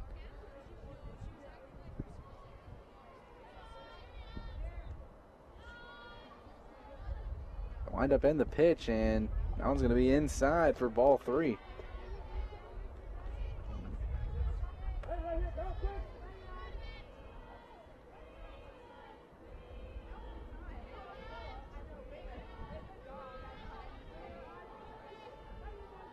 And the pitch.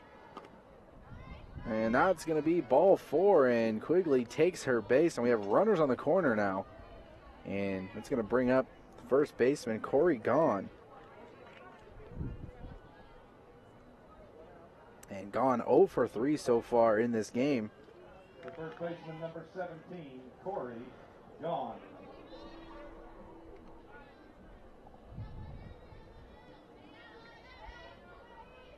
Fastball ground out and 2 flyouts. A flyout here will bring one home.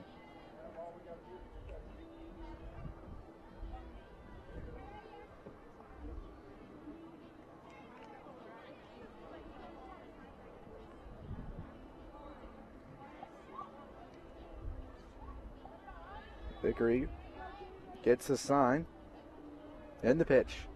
And this one's going to get chopped. Shallow center field has a chance. And that is going to score Arslanian. And an RBI single for Gahn as she finally gets a hit in this game and extends the lead 8-1. We have Quigley at second, Gahn at first. And Destiny Diaz up to the plate. Now batting number 3, Destiny Diaz. That one's going to be in there for strike 1.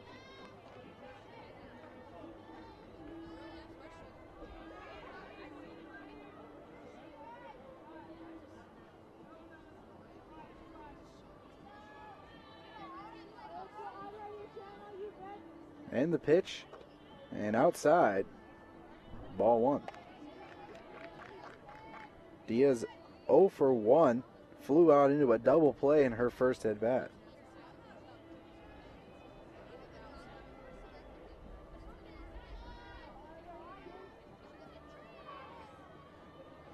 The pitch from Vickery, and Haynes over at short,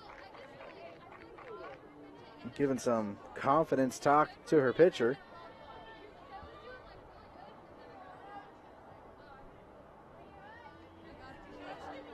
And the pitch. And that one's in the dirt for 3-1 count.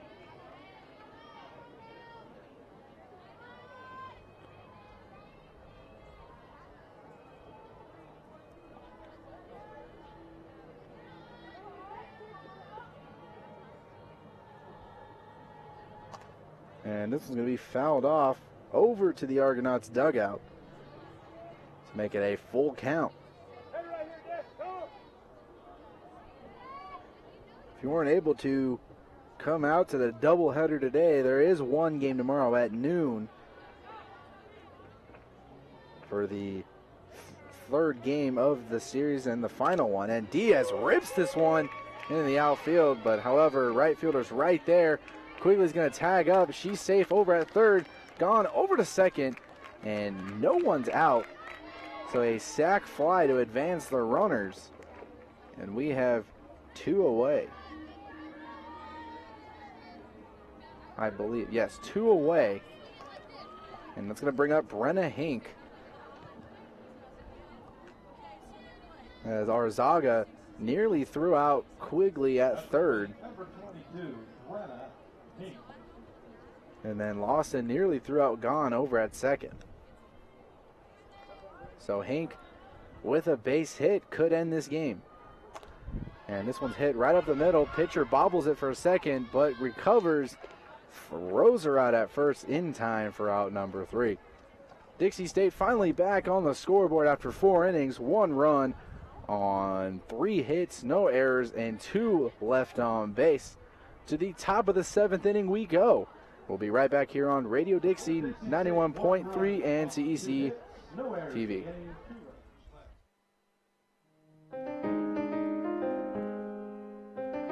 Hi, good morning. Welcome to our set here of Talking Point Live. We're just getting ready to shoot our show, but we thought we'd put out a little bit of a promotion so you know when this is going to be rebroadcast. Right. You can find us at 9:30, 12:30, 4:30. Sorry, did I step on you?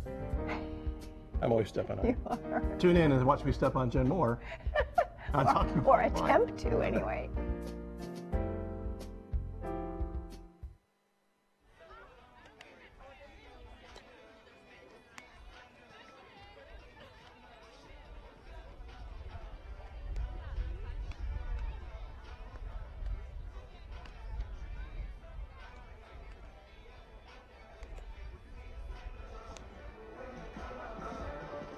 Welcome back to Carl Brooks Field, where we are in the potential final inning of this doubleheader, where Dixie State came victorious in Game 1 by a score of 8-0 in 6 innings, and now in Game 2 up 8-1.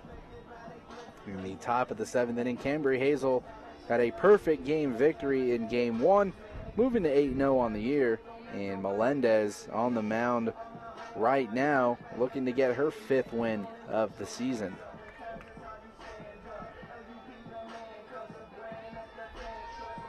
And Melendez, first one in there for a strike. And Alexis Corona getting her first at bat.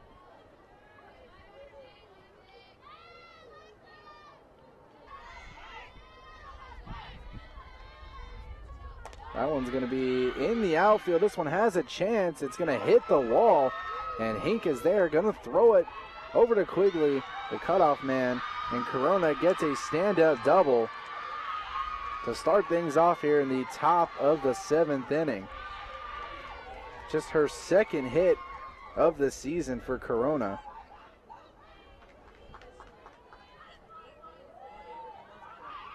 As we take a look at our CEC replay, a lot of power behind that one. If that one had a little bit more wind underneath it, that one could have been gone. But instead just stays at a double, and it looks like we have a pinch. No, we do not have a pinch runner. A little bit of discussion going on between the umpires and the coach.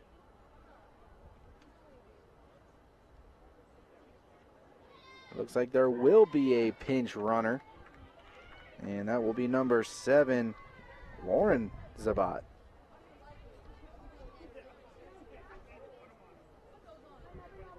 So there's 3 Arzagas on the team, and there's 3 Arzagas on the team. I thought there was 2 Zabats, but Lauren Zabat played in Game 1.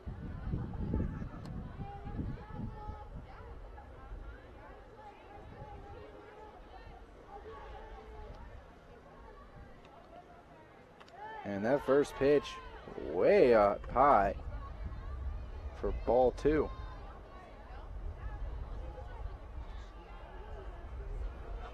Runner on second, no outs.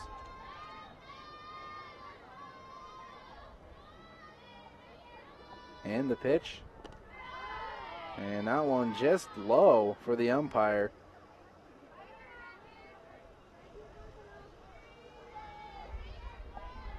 3-0 the count.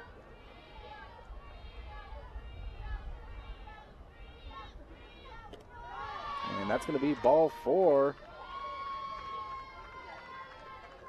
And that is going to be Melissa Garcia taking her base. And now we have runners on first and second with no outs. It looks like we may have another change.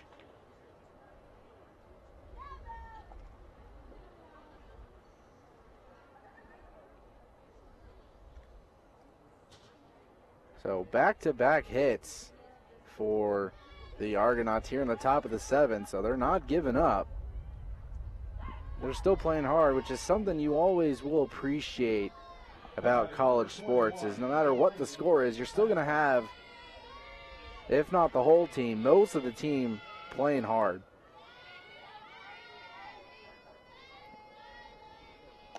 Swing and a miss, and that is Delaney Pamplin up at the plate. Pitcher from game 1, now up to the plate here in game 2.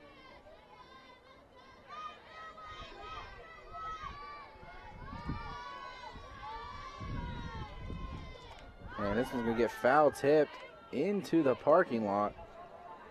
0-2 count.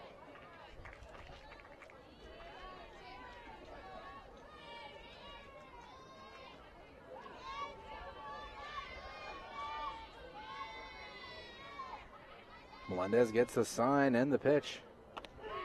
And that's going to be in there for strike 3. And nearly throws out Zabat over at second is Diaz, but is safe, and that is another strikeout for Melendez and 1 away.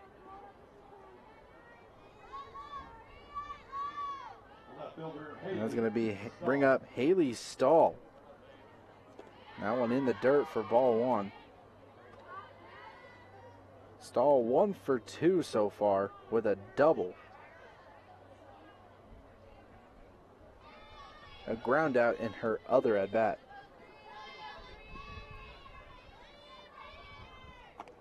That one gonna fall in there for a strike. 1-1 the count.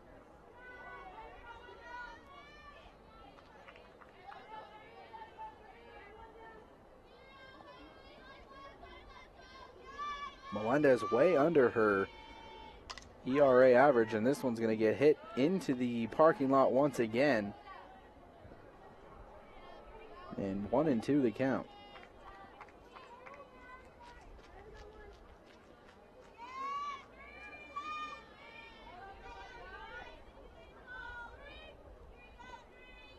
Melendez with the pitch. And this one's going to get hit up and out of the reach of Anders. And coming around home. And that's going to be another run for the Argonauts. And that is an RBI single for Haley Stahl. And trims the lead to 8-2. As that one's the outside corner, just out of the reach of Megan Anders. And we still have runners at first and second with just 1 away.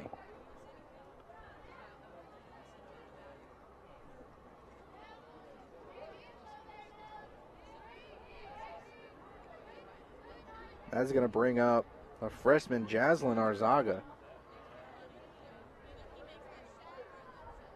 Now batting, number 13, Jaslyn Arzaga.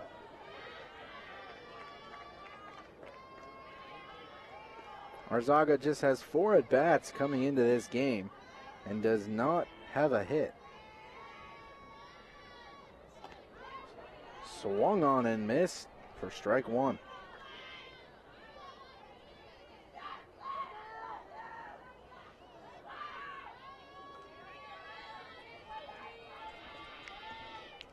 Melendez ready to go. And that one is inside for ball 1.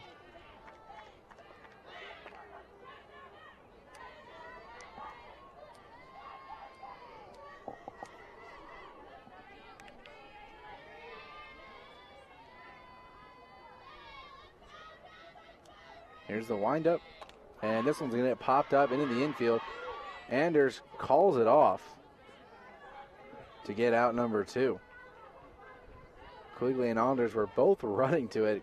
Looked like it could have been a collision for just a second.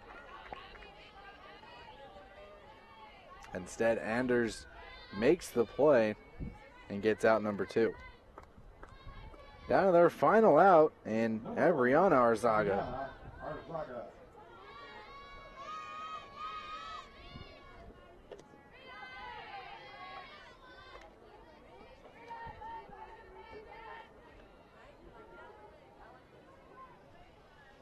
First pitch, a ball.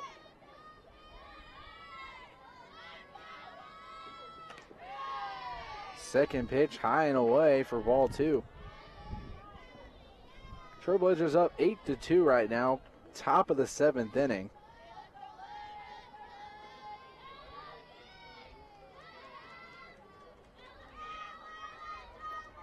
Melendez with the pitch, and that one is going to be a strike. 2-1 the count.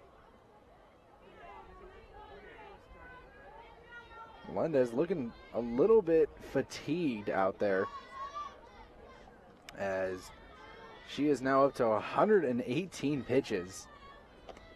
And that one was way out. And that's going to be a strike. 2-2 the count.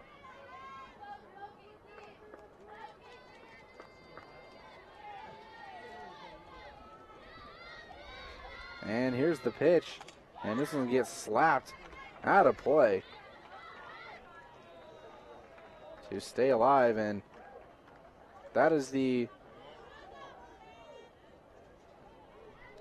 looks like that is the end of the ball game, I guess. I'm not quite too sure what happened there. I thought it was just another foul ball, but that was a, that is the end of the game, the bottom of the 7th, not needed. So Dixie State comes victorious in game 2, 8-2. And Melendez gets the win, goes to 5-0 on the season. And Dixie State staying undefeated at 18-0. We'll be right back with the post-game show here in about a minute, and we'll go over final thoughts on the game and a little bit of stats and my player of the game. And so don't go anywhere. We'll be right back here on Radio Dixie 91.3 and CEC TV.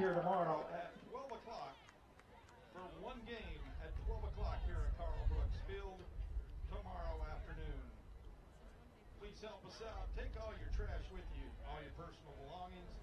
Mom. Put your trash in the trash cans, and we'll see you tomorrow. Please drive home safely.